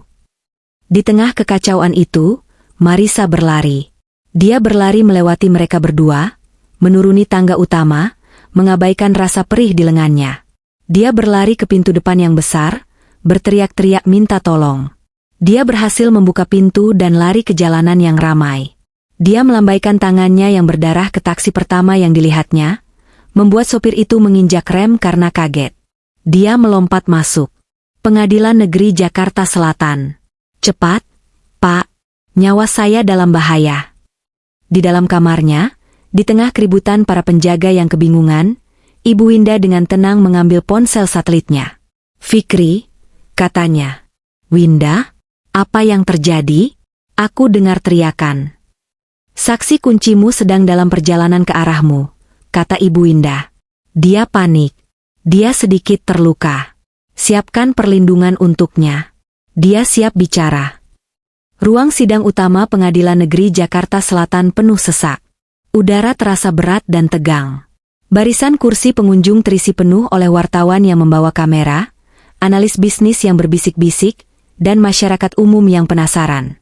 Ini adalah drama korporat dan keluarga paling sensasional dalam dekade terakhir. Di sisi kanan, Raditya Pratama duduk dengan angkuh. Dia mengenakan setelan paling mahal miliknya, rambutnya ditata sempurna. Di permukaan, dia tampak tenang. Sesekali tersenyum tipis pada tim pengacaranya yang dipimpin oleh Reza, seorang pria licin dengan jam tangan berkilauan. Namun di dalam hatinya, Raditya merasakan sebersit kegelisahan. Pemeriksaan medis independen itu akan segera dilaksanakan, dan dia harus menghancurkan gugatan ini sebelum itu terjadi. Dia harus melukis citra bibinya sebagai wanita gila hari ini, tanpa keraguan. Di sisi kiri, Pak Fikri duduk tegak, setelan abu-abunya yang kuno tampak kontras dengan kemewahan tim hukum Raditya. Di sampingnya, di kursi roda, duduklah Ibu Winda. Dia tampak persis seperti yang diinginkan Raditya. Lemah, tua, dan rapuh. Dia mengenakan selendang sederhana, tangannya yang keriput tergenggam di pangkuannya. Seorang perawat netral yang ditunjuk pengadilan berdiri di belakangnya. Tatapan Ibu Winda lurus ke depan, tertuju pada meja hakim, ekspresinya tidak terbaca. Sidang dimulai. Hakim, seorang pria parubaya yang tampak tegas, mengetukkan palunya. Sidang gugatan perdata nomor 774 PDTG 2025 PN Jakarta Sel dibuka dan dinyatakan terbuka untuk umum. Reza, pengacara Raditya, langsung berdiri. Dia bergerak dengan keyakinan seekor predator. Yang mulia, suaranya menggelegar, penuh percaya diri. Kami di sini hari ini untuk sebuah kasus yang menyedihkan. Sebuah tragedi keluarga yang dieksploitasi untuk keuntungan finansial oleh pihak-pihak yang tidak bertanggung jawab. Dia mulai melukiskan gambaran yang telah dia siapkan. Dia berbicara tentang pengacara oportunis yang kembali dari kubur untuk memanipulasi seorang wanita tua yang sedang sakit. Dia menyebutku fosil, batin Pak Fikri, tanpa mengubah ekspresinya sedikitpun. Faktanya sederhana. Yang mulia, lanjut Reza, berjalan mondar-mandir. Ibu Winda, yang sangat kami hormati, secara medis didiagnosis menderita demensia progresif. Ini adalah diagnosis dari neurolog paling terkemuka di negeri ini, Dr. Aryo. Dia mengangkat salinan diagnosis itu tinggi-tinggi. Karena kondisinya, beliau secara sukarela, saya ulangi, sukarela, menandatangani surat kuasa hukum ini 5 tahun lalu, menyerahkan manajemen asetnya kepada keponakan yang paling dia percaya, klien saya, Raditya Pratama. Raditya mengangguk pelan, memasang ekspresi sedih dan berbakti. Gugatan ini, kata Reza, suaranya merendah, bukanlah kata-kata Ibu Winda. Ini adalah fantasi. Ini adalah halusinasi seorang wanita yang sakit, yang dibisikkan ke telinga seorang pengacara yang haus akan sensasi. Kami di sini untuk melindungi Ibu Winda dari eksploitasi ini. Kami akan membuktikan hari ini bahwa klien saya hanya bertindak demi kepentingan terbaik bibinya. Akting yang brilian, pikir Ibu Winda, kau seharusnya menjadi aktor, Raditya. Untuk membuktikan poin kami, Reza mengakhiri pidato pembukaannya, kami memanggil saksi pertama kami. Seseorang yang menghabiskan setiap hari bersama Ibu Winda selama hampir 5 tahun. Nona Marisa. Seketika, semua mata tertuju ke pintu belakang. Pintu terbuka. Marisa masuk, dijaga oleh 2 petugas pengadilan. Dia tampak seperti bayangan dari dirinya sendiri. Dia pucat pasi, matanya bengkak karena menangis. Lengannya terbalut perban putih yang mencolok. Saat melihat Raditya, Marisa membeku. Raditya menatapnya. Itu bukan tatapan marah. Itu tatapan dingin yang menusuk. Tatapan yang berkata, ingat apa yang terjadi pada Evan. Ingat apa yang bisa kulakukan padamu. Ucapkan dialogmu. Marisa merasakan isi perutnya melilit ketakutan. Dia hampir muntah. Dia akan membunuhku. Jika aku salah bicara, dia akan membunuhku. Lalu dia melihat Pak Fikri. Pengacara tua itu menatapnya, tidak dengan ancaman, tapi dengan dorongan lembut. Seolah berkata, kami akan melindungimu. Katakan yang sebenarnya. Marisa duduk di kursi saksi. Tangannya gemetar begitu hebat sehingga dia harus menyembunyikannya di bawah meja. Reza memulai dengan lembut, seperti seorang teman. Nona Marisa, selamat pagi. Anda tampak sedikit terguncang. Apakah Anda baik-baik saja? Saya baik-baik saja, bisik Marisa. Baik.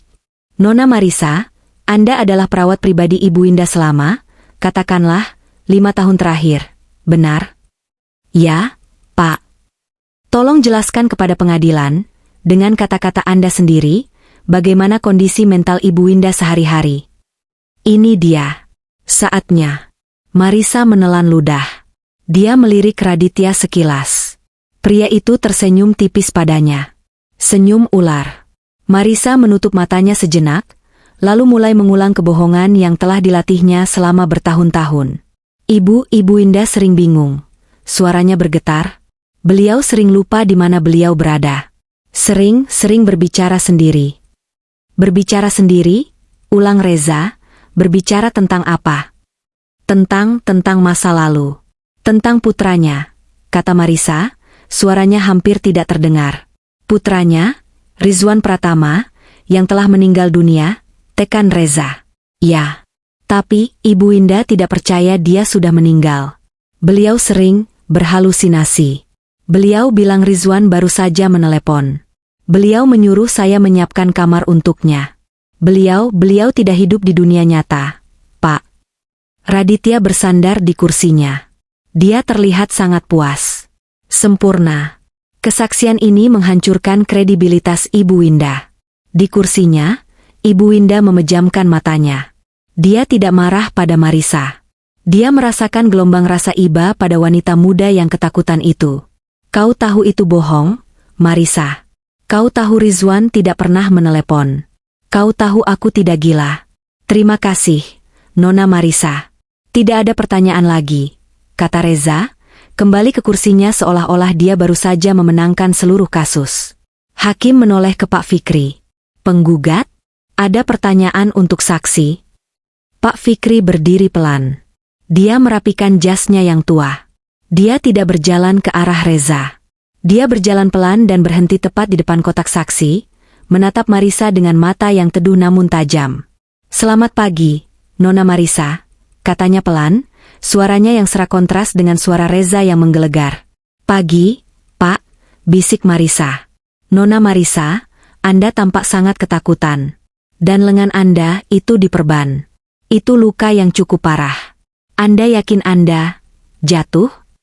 Reza langsung melompat. "Keberatan? Tidak relevan dengan kesaksian." "Ini sangat relevan dengan keadaan pikiran saksi, Yang Mulia," balas Fikri tenang. "Saya ingin memastikan saksi tidak sedang dalam paksaan." Hakim mengerutkan kening. "Keberatan ditolak." "Jawab pertanyaannya, Nona Marisa." Saya ya. Saya jatuh di kamar mandi," bohong Marisa, menghindari tatapan Fikri. "Begitu," kata Fikri. "Di kamar mandi. Nona Marisa, Anda bersaksi bahwa Ibu Winda berhalusinasi. Tapi selama 5 tahun merawatnya, Anda pasti juga melihat sisi lain dirinya, bukan? Anda pasti melihat betapa cerdasnya dia." Saya. "Anda menyayanginya, bukan?" potong Fikri lembut. "Di dalam hati Anda tahu dia wanita yang baik. Anda hanya melakukan pekerjaan Anda." Marisa mulai menangis pelan. Fikri telah memberinya jangkar moral. "Pekerjaan Anda," lanjut Fikri, "termasuk memberinya obat, bukan?" "Ya. Setiap hari." "Obat demensia, menurut resep?" "Ya." "Atau," suara Fikri tiba-tiba mengeras, "obat penenang dosis tinggi? Obat yang dirancang untuk membuatnya bingung, lemah, dan tampak seperti penderita demensia." Bom pertama telah dijatuhkan. Ruang sidang berdengung. Reza melompat lagi. "Keberatan? Spekulasi liar. Pengacara Fikri bukan dokter." "Saya punya buktinya, Yang Mulia," kata Fikri, melempar sebuah kantong bukti berisi ratusan pil kecil ke meja panitera. "Ini adalah pil yang Ibu Winda kumpulkan selama berbulan-bulan. Tidak ditelan. Kami sudah mengujinya di laboratorium independen. Ini lorazepam. Dosis tinggi. Cukup untuk membuat gajah kebingungan." Wajah Reza pucat. Dia tidak tahu soal ini. Marisa menatap pil-pil itu dengan ngeri. Dia tahu selama ini. "Nona Marisa," desak Fikri, "apakah Anda tahu obat yang Anda berikan adalah penenang?" Itu resep dari Dokter Aryo," jerit Marisa panik. "Ah, ya. Dokter Aryo," kata Fikri sinis. "Dokter yang sama yang cuti ke luar negeri begitu gugatan ini didaftarkan? Dokter yang sama yang diagnosisnya kami tantang? Mari kita lupakan Dokter Aryo sejenak." Fikri mendekat. "Mari kita bicarakan hal lain. Mari kita bicarakan Manado." Bom kedua meledak. Jika tadi wajah Reza yang pucat, sekarang giliran Raditya. Dia yang tadinya bersandar santai, kini duduk tegak seperti tongkat. Senyumnya lenyap total. Matanya menyipit, menatap Marisa dengan kebencian murni. "Jangan katakan apa-apa. Tutup mulutmu." Marisa berhenti menangis. Dia berhenti bernapas. "Manado, Nona Marisa," ulang Fikri pelan. 5 tahun lalu. Tepat di minggu Rizwan Pratama dinyatakan hilang. "Apa yang Anda lakukan di Manado? Berlibur?"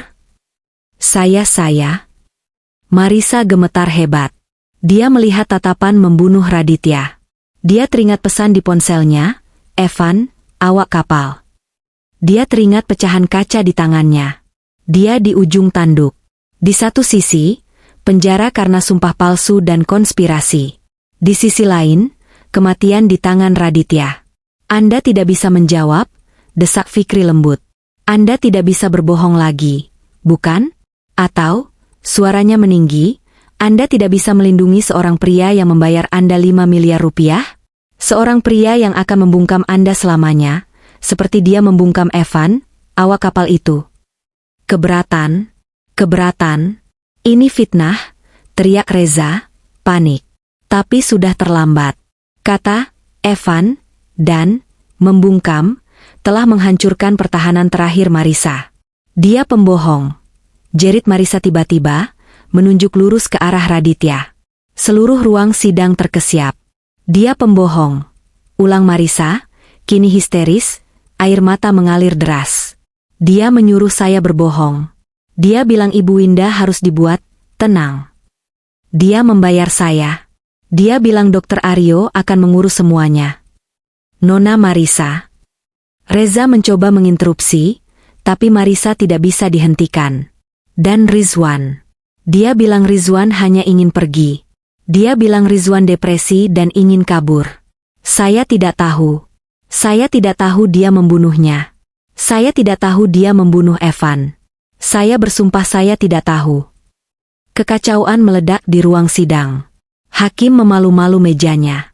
Wartawan berebut mengambil foto Raditya, yang kini duduk membeku di kursinya, wajahnya pucat pasi seperti mayat. Pak Fikri tidak tersenyum. Dia hanya menatap Hakim dengan tenang di tengah badai. Yang mulia, katanya dengan suara jelas. Saksi dari pihak tergugat baru saja mengakui adanya konspirasi penipuan medis, sumpah palsu, dan kemungkinan pembunuhan. Ruang sidang berada di ambang kerusuhan. Hakim mengetukkan palunya berulang kali, suaranya yang marah nyaris tidak terdengar di antara teriakan para wartawan dan dengungan kaget para pengunjung. Tenang, tenang. Petugas, amankan ruang sidang, teriak Hakim.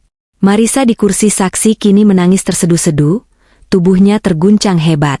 Saya takut dia akan membunuh saya, dia membunuh Evan, dia akan membunuh saya juga. Raditya masih membeku. Dia tidak bergerak.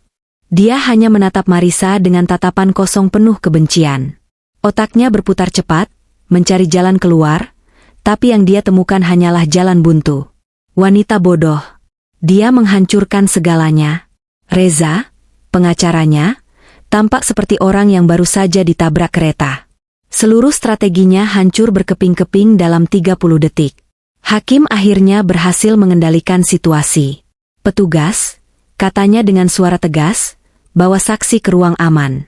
Tempatkan Nona Marisa dalam perlindungan pengadilan penuh. Segera. Dua petugas membantu Marisa berdiri dan membawanya keluar lewat pintu samping. Saat dia lewat, dia menatap Ibu Winda. Maafkan saya, Bu, maafkan saya. Bisiknya. Ibu Winda hanya mengangguk pelan, matanya dipenuhi kesedihan. Setelah Marisa pergi, keheningan yang berat menyelimuti ruangan. Semua mata kini tertuju pada Raditya, yang masih duduk diam, dan Pak Fikri, yang berdiri tenang. Yang mulia, Pak Fikri memecah keheningan.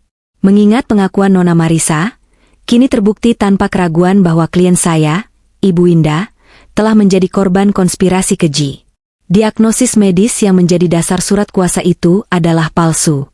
Dengan demikian, surat kuasa itu sendiri batal demi hukum. Kami mohon agar gugatan kami untuk pencabutan surat kuasa dikabulkan saat ini juga. Reza tersentak dari keterkejutannya. Dia harus melakukan sesuatu. Dia berdiri, meskipun kakinya terasa seperti jeli. Keberatan, Yang mulia, katanya, suaranya tidak seyakin tadi. Saksi jelas sedang tidak stabil secara emosional. Dia histeris. Kesaksiannya tidak bisa diandalkan. Ini adalah jebakan yang diatur oleh pihak penggugat untuk memfitnah klien saya. Hakim menatap Reza dengan dingin. Jebakan, katamu? Dia saksimu, Pak Reza. Anda yang memanggilnya. Tapi tuduhan pembunuhan itu tidak berdasar. Itu konyol, bantah Reza. Tidak ada bukti apapun. Hakim tampak bimbang. Pengakuan Marisa soal obat-obatan dan kebohongan diagnosis sudah cukup kuat. Tapi tuduhan pembunuhan itu memang liar dan tidak terbukti. Saya mengerti keraguan yang mulia, kata Pak Fikri pelan. Dia berjalan kembali ke tengah ruangan. Kesaksian Nona Marisa memang mengejutkan. Tapi seperti yang saya katakan, itu hanyalah bagian pertama dari kebenaran. Seluruh ruang sidang menahan napas. Bagian pertama, pihak tergugat, lanjut Fikri, suaranya kini mantap dan kuat, mendasarkan seluruh kasus mereka, seluruh kekayaan mereka, seluruh hidup mereka pada dua kebohongan besar. Dia mengangkat satu jari. Kebohongan pertama, bahwa Ibu Winda pikun dan tidak kompeten. Sebuah kebohongan yang baru saja diakui oleh saksi kunci mereka sendiri. Dia mengangkat jari kedua. Dan kebohongan kedua, kebohongan yang jauh lebih besar dan lebih jahat, yang menjadi pondasi dari semua kejahatan ini. Fikri menjeda, matanya menatap lurus ke arah Raditya, yang kini mulai gemetar tanpa bisa dikendalikan. Kebohongan kedua adalah bahwa Rizwan Pratama telah meninggal dunia.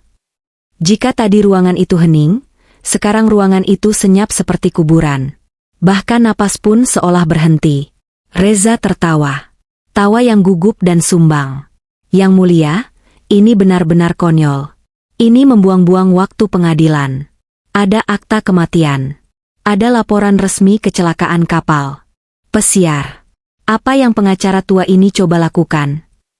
Pak Fikri tersenyum tipis. Senyum pertama yang dia tunjukkan sepanjang hari. Apa yang saya coba lakukan, Pak Reza, katanya, adalah menunjukkan kebenaran. Dia berbalik menghadap hakim. Yang mulia, kami ingin memanggil saksi kejutan. Ini adalah adegan yang diminta pengguna. Reza langsung berteriak. Keberatan? Keberatan yang paling keras, Yang mulia. Ini tidak ada dalam daftar saksi. Ini penyergapan. Ini taktik murahan untuk mengulur waktu. Ini melanggar prosedur. Hakim menatap Pak Fikri. Dia melihat keyakinan di mata pengacara tua itu. Dia merasakan bobot sejarah di ruang sidangnya. Mengingat sifat kasus yang luar biasa ini, kata hakim pelan, dan pengakuan mengejutkan dari saksi sebelumnya, keberatan ditolak. Palu diketuk. Panggil saksi Anda, Pak Fikri. Jantung Raditya serasa berhenti berdetak. Saksi kejutan? Siapa? Evan sudah mati.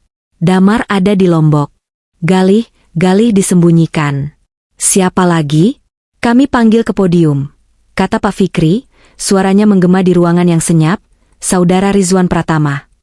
Nama itu menggantung di udara. Tidak ada yang bergerak. Para wartawan saling pandang, bingung. Rizwan? Tapi dia sudah mati. Lalu, pintu utama di belakang ruang sidang terbuka. Di kursinya, Ibu Winda, yang sejak tadi menunduk dalam kesedihan, mengangkat kepalanya perlahan. Dia menyipitkan matanya ke arah pintu yang terbuka. Dia melihat siluet seorang pria. Jantungnya yang tua berdebar kencang. Tidak, itu hanya mirip. Tapi pria itu mulai berjalan maju. Tangan Ibu Winda yang keriput mulai gemetar hebat. Dia mencengkeram lengan kursi rodanya. Tidak. Bisiknya. Tidak mungkin. Itu bukan kejutan yang membahagiakan. Itu adalah syok yang murni dan absolut. Pak Fikri tidak memberitahunya. Dia tidak ingin memberi harapan palsu jika Bagas gagal menemukan Rizwan tepat waktu. Air mata mulai mengalir di pipi Ibu Winda. Rizwan? Bisiknya, suaranya pecah. Di seberang ruangan, Raditya menoleh ke pintu.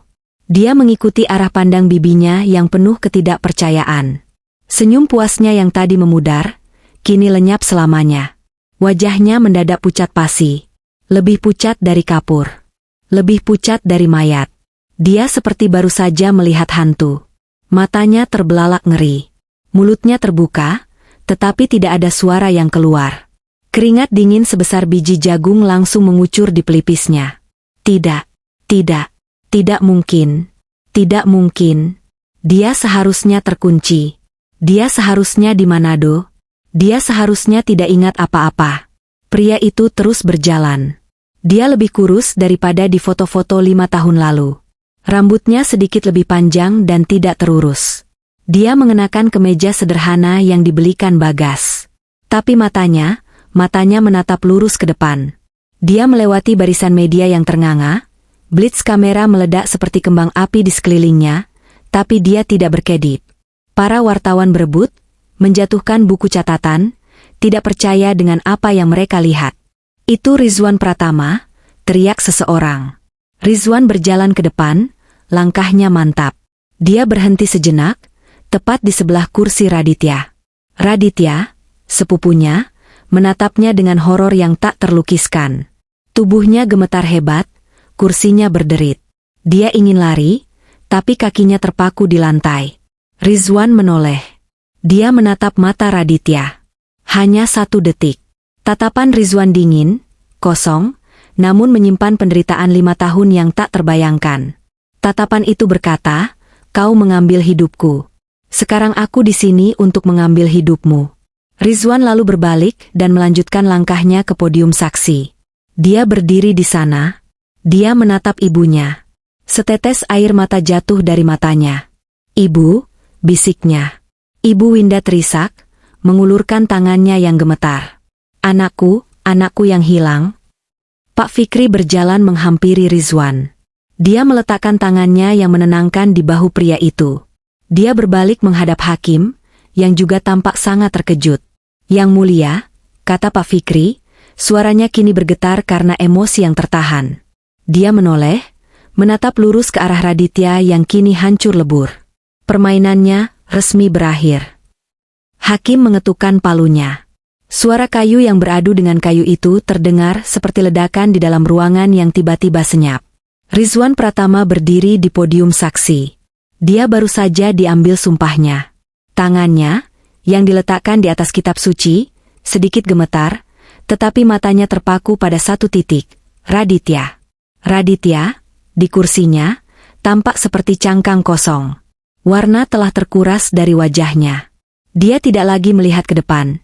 Dia menatap kosong ke meja di depannya, tubuhnya gemetar hebat. Ini tidak nyata. Ini mimpi buruk. Aku pasti tertidur. Ini tidak mungkin terjadi. Dia seharusnya tidak ingat. Obatnya seharusnya permanen. Reza, pengacaranya, telah duduk. Dia tidak mengajukan keberatan lagi. Tidak ada gunanya. Dia hanya menatap kliennya, dan untuk pertama kalinya dalam karirnya, dia merasakan ketakutan murni. Dia tidak hanya membela seorang penipu, dia membela monster. Ibu Winda, di kursi rodanya, adalah satu-satunya orang yang menangis. Tangisnya bukan lagi tangisan syok, melainkan tangisan duka yang tak terperi. 5 tahun. 5 tahun putranya dicuri darinya, sementara dia duduk di rumahnya sendiri, diracuni oleh wanita yang juga menghancurkan putranya.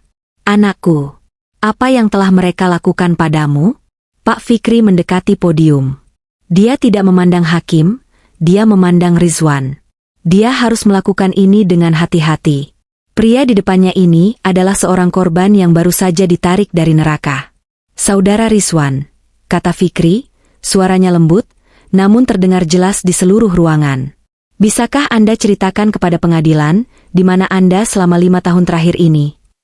Rizwan menelan ludah. Suaranya serak, seolah sudah lama tidak digunakan untuk berbicara panjang. Saya berada di sebuah tempat. Sebuah panti. Panti apa? Mereka menyebutnya Panti Rehabilitasi Jiwa, Cahaya Pelita.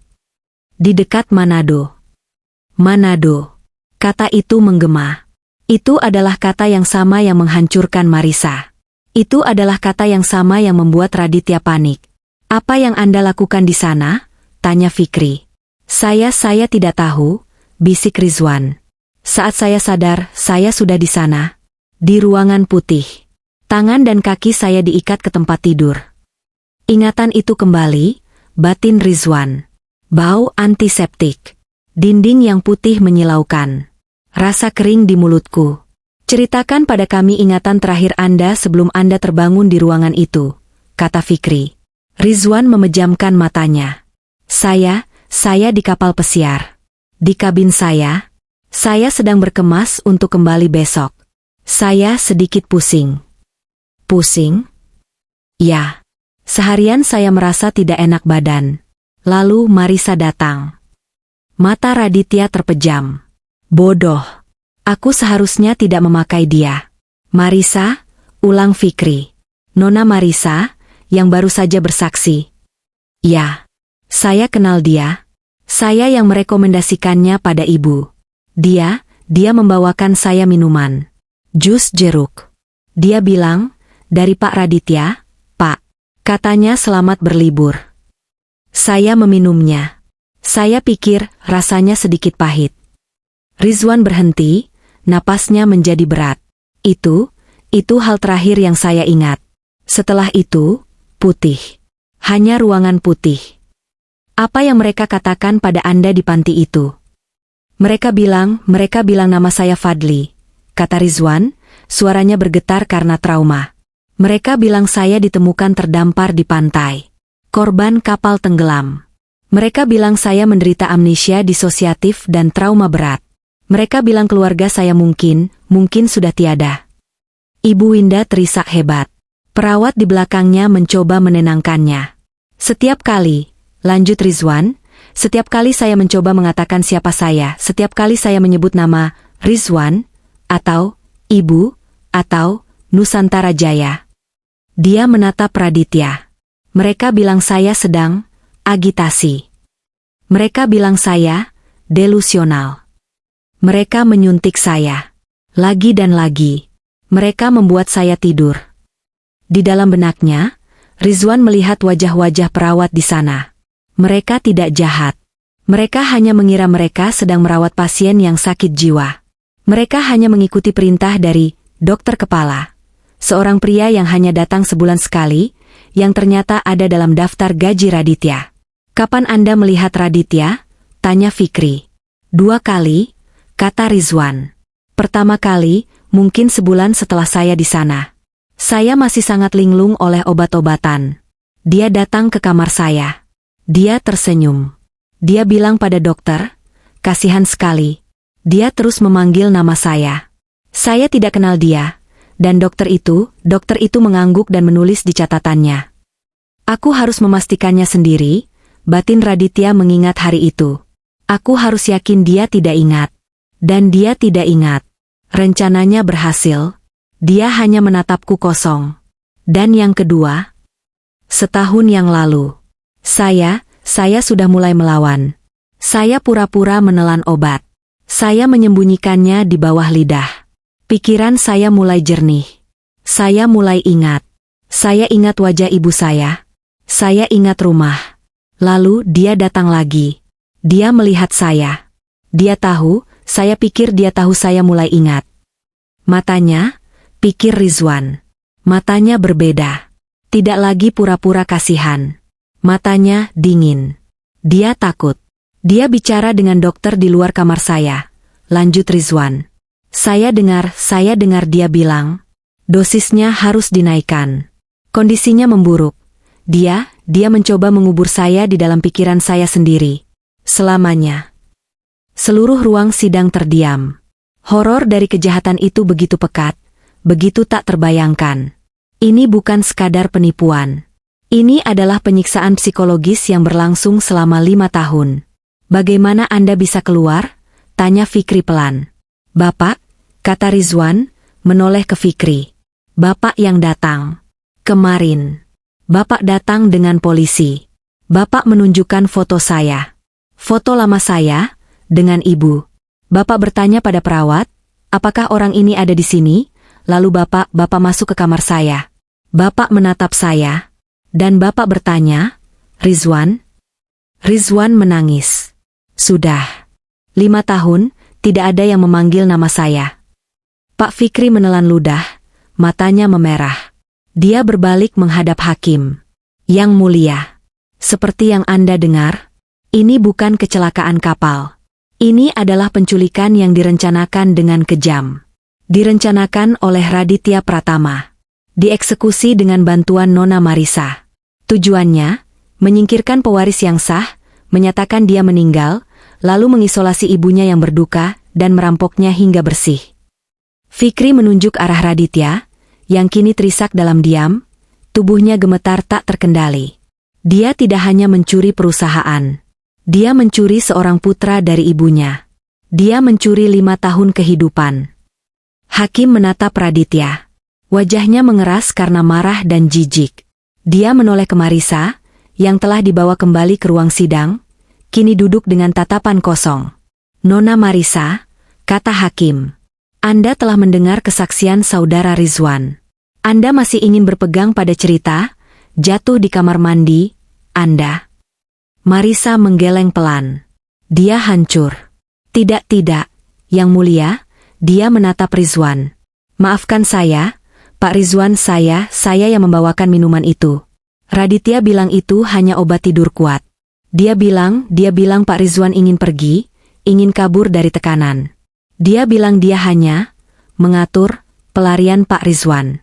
Dia bilang kecelakaan kapal itu sandiwara, dia bilang Pak Rizwan aman di tempat lain, memulai hidup baru. Dia membohongi saya. Dia membohongi semua orang. Cukup. Raungan itu datang dari Raditya. Dia melompat dari kursinya, wajahnya kini merah padam, matanya menyala-nyala karena kebencian dan kegilaan. Topengnya hancur total. Kau yang bodoh, teriaknya pada Marisa. Kau yang merusak segalanya. Sebelum ada yang bisa bereaksi, Raditya melompat melewati pagar pembatas. Dia tidak menyerang Marisa. Dia tidak menyerang Fikri. Matanya tertuju pada satu orang. Kau, teriaknya, menerjang ke arah podium saksi. Kau seharusnya mati. Kau seharusnya tetap terkunci. Dia menerjang Rizwan, tangannya terentang seperti cakar, berniat membungkam hantu yang kembali menghantuinya. Ibu Winda menjerit. Tapi dia tidak berhasil. Dua petugas keamanan yang berjaga di dekatnya langsung menerjang Raditya di udara. Mereka membantingnya ke lantai dengan keras. Arg! Raditya mengamuk di lantai. Dia meronta-ronta, mencoba lepas. Itu milikku. Perusahaannya milikku. Aku yang bekerja. Dia hanya hantu. Lepaskan aku. Aku yang berkuasa. Dia benar-benar sudah gila. Dia berteriak, meludah, dan menangis seperti anak kecil yang mainannya direbut. Citra CEO yang karismatik itu lenyap, digantikan oleh monster serakah yang putus asa. Bawa dia, perintah hakim, suaranya menggelegar. Petugas memborgol tangan Raditya ke belakang. Mereka mengangkatnya dengan paksa. Kau akan membusuk di sana, nek tua, teriaknya pada Ibu Winda saat diseret keluar. Dan kau, dia menatap Rizwan. Ini belum berakhir. Pintu ruang sidang terbanting menutup di belakangnya. Keheningan kembali turun, lebih berat dari sebelumnya. Reza, pengacara Raditya, berdiri. Dia melepaskan dasinya. Yang mulia, katanya pelan, suaranya kalah. Kami menarik diri sebagai kuasa hukum. Kami tidak bisa lagi, kami. Duduk, Pak Reza, kata hakim tegas. Sudah terlambat. Hakim memandang ke seluruh ruangan. Dia menatap Ibu Winda, lalu ke Rizwan. Sidang ini, katanya, dimulai sebagai gugatan perdata. Tapi kini telah terungkap kejahatan yang tak terbayangkan. Pengadilan tidak bisa tinggal diam. Dia mengambil palunya. Berdasarkan kesaksian di bawah sumpah dari Nona Marisa dan saudara Rizwan Pratama, dan pengakuan bersalah yang tersirat dari amukan terdakwa Raditya Pratama, pengadilan memutuskan. Suara palu menghantam. 1. Surat kuasa tertanggal 15 Juni 2020. Dinyatakan batal demi hukum, karena diperoleh melalui penipuan, paksaan, dan manipulasi medis. Suara palu menghantam. 2. Seluruh aset pribadi dan bisnis milik Ibu Winda yang saat ini dikuasai oleh Raditya Pratama, harus segera dibekukan dan dikembalikan sepenuhnya kepada pemilik sahnya. Suara palu menghantam. 3. Saya memerintahkan Panitera untuk segera mengirimkan surat perintah penangkapan resmi untuk saudara Raditya Pratama atas tuduhan berlapis. Penipuan, pemalsuan dokumen, penculikan, penyekapan, dan pemberian keterangan palsu. Dia berhenti, lalu menatap Marisa. Dan juga untuk Nona Marisa, atas keterlibatannya dalam konspirasi penculikan dan pemberian keterangan palsu. Kesediaannya untuk bekerja sama akan dipertimbangkan dalam sidang pidananya nanti. Petugas mendekati Marisa, yang hanya mengangguk pasrah. Dia tidak melawan saat diborgol. Sidang ditutup, kata hakim, mengetukkan palunya untuk terakhir kali. Di tengah kekacauan wartawan yang berebut keluar, Rizwan melangkah turun dari podium. Dia berjalan, langkahnya sedikit goyah, melewati Pak Fikri. Dia berhenti di depan kursi roda ibunya. Ibu Winda menatap wajah putranya. Lebih tua, lebih kurus, ada duka di matanya yang dulu tidak ada. Tapi itu dia. Itu putranya. Ibu, bisik Rizwan. Rizwan, isak Ibu Winda, mengulurkan tangannya yang gemetar. Anakku, mereka bilang kau sudah tiada. Rizwan berlutut di depan kursi roda itu, mengabaikan semua kamera yang menyorot mereka. Dia membenamkan wajahnya di pangkuan ibunya, Dan untuk pertama kalinya dalam 5 tahun, dia membiarkan dirinya menangis. Ibu Winda memeluk kepalanya erat-erat, seolah tidak akan pernah melepaskannya lagi. Di pintu, Pak Fikri berdiri, tersenyum di antara air matanya. Permainan ini memang telah berakhir. 1 tahun kemudian, ruang rapat dewan di lantai 50 Gedung Nusantara Jaya berkilauan di bawah sinar matahari pagi. Di ujung meja mahoni yang panjang, di kursi utama yang telah lama kosong, duduklah Ibu Winda. Dia tidak lagi di kursi roda. Perubahannya sangat drastis. Setahun pemulihan fisik dan mental, bebas dari obat-obatan penenang, telah mengembalikan sosok aslinya. Dia mengenakan blus batik sutra yang berwibawa, rambut putihnya disanggul rapi. Matanya jernih, tajam, dan tidak melewatkan satu detail pun dalam laporan keuangan di depannya. Wanita pikun itu telah lama pergi, sang matriark telah kembali. Proyeksi laba kuartal ketiga ini, katanya, suaranya tenang namun penuh otoritas, terlalu konservatif. Pasar di Vietnam sedang terbuka lebar. Saya mau targetnya dinaikkan 15%. Para direktur, beberapa wajah baru, beberapa wajah lama yang setia dan telah dipanggil kembali, mengangguk serempak. Mereka ingat tatapan itu. Di sebelah kanannya, di kursi yang dulu diduduki Raditya, duduklah Rizwan. Dia juga telah berubah. Dia tidak lagi terlihat kurus dan tersiksa. Dia tampak sehat, mengenakan setelan jas yang pas di badan. Ada ketenangan baru dalam dirinya, meskipun bayangan trauma itu masih terkadang melintas di matanya ketika seseorang menutup pintu terlalu keras. Dia tidak banyak bicara dalam rapat, tapi dia mendengarkan.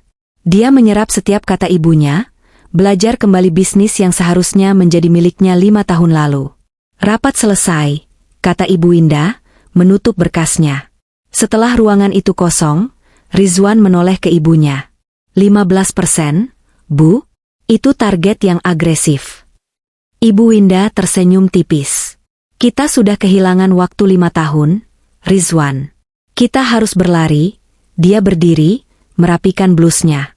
Ayo, kau berjanji mentraktirku makan siang. Mereka memilih sebuah restoran Prancis yang tenang di seberang jalan, tempat favorit Ibu Winda.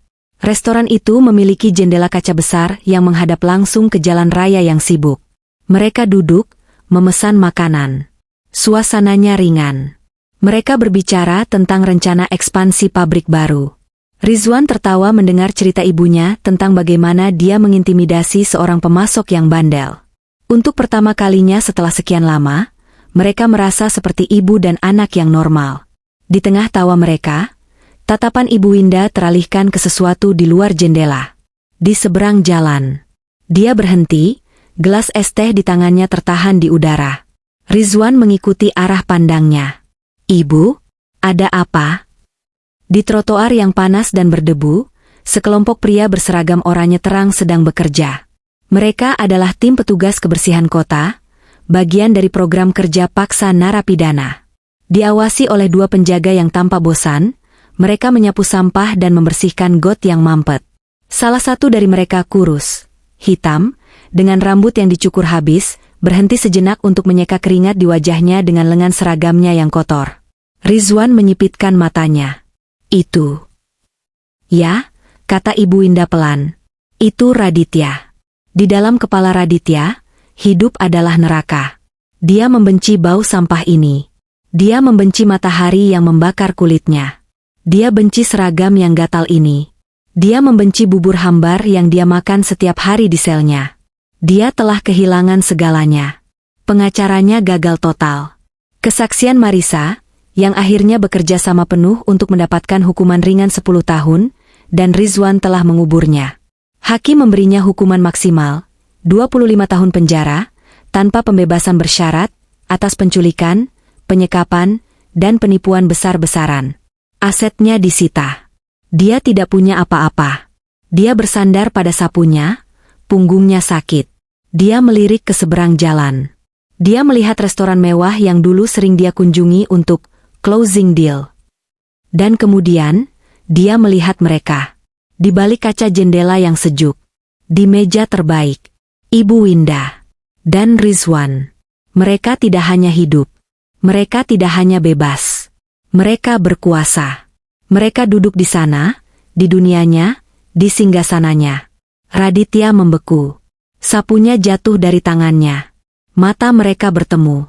Melintasi jalan yang ramai, melintasi kaca yang memisahkan neraka dan surga, mata sang narapidana bertemu dengan mata sang matriark. Raditya melihat segalanya di mata wanita tua itu. Kemenangan, keadilan, dan yang terburuk ketidakpedulian. Dia hanyalah sampah di seberang jalan. Rasa malu yang luar biasa membakarnya, lebih panas dari matahari di punggungnya. Dia ingin bersembunyi. Dia ingin mati. Rizwan menatap pemandangan itu, rahangnya mengeras. Dia merasakan gelombang amarah lama yang ingin meledak. Tapi kemudian, Ibu Winda melakukan sesuatu yang tidak terduga.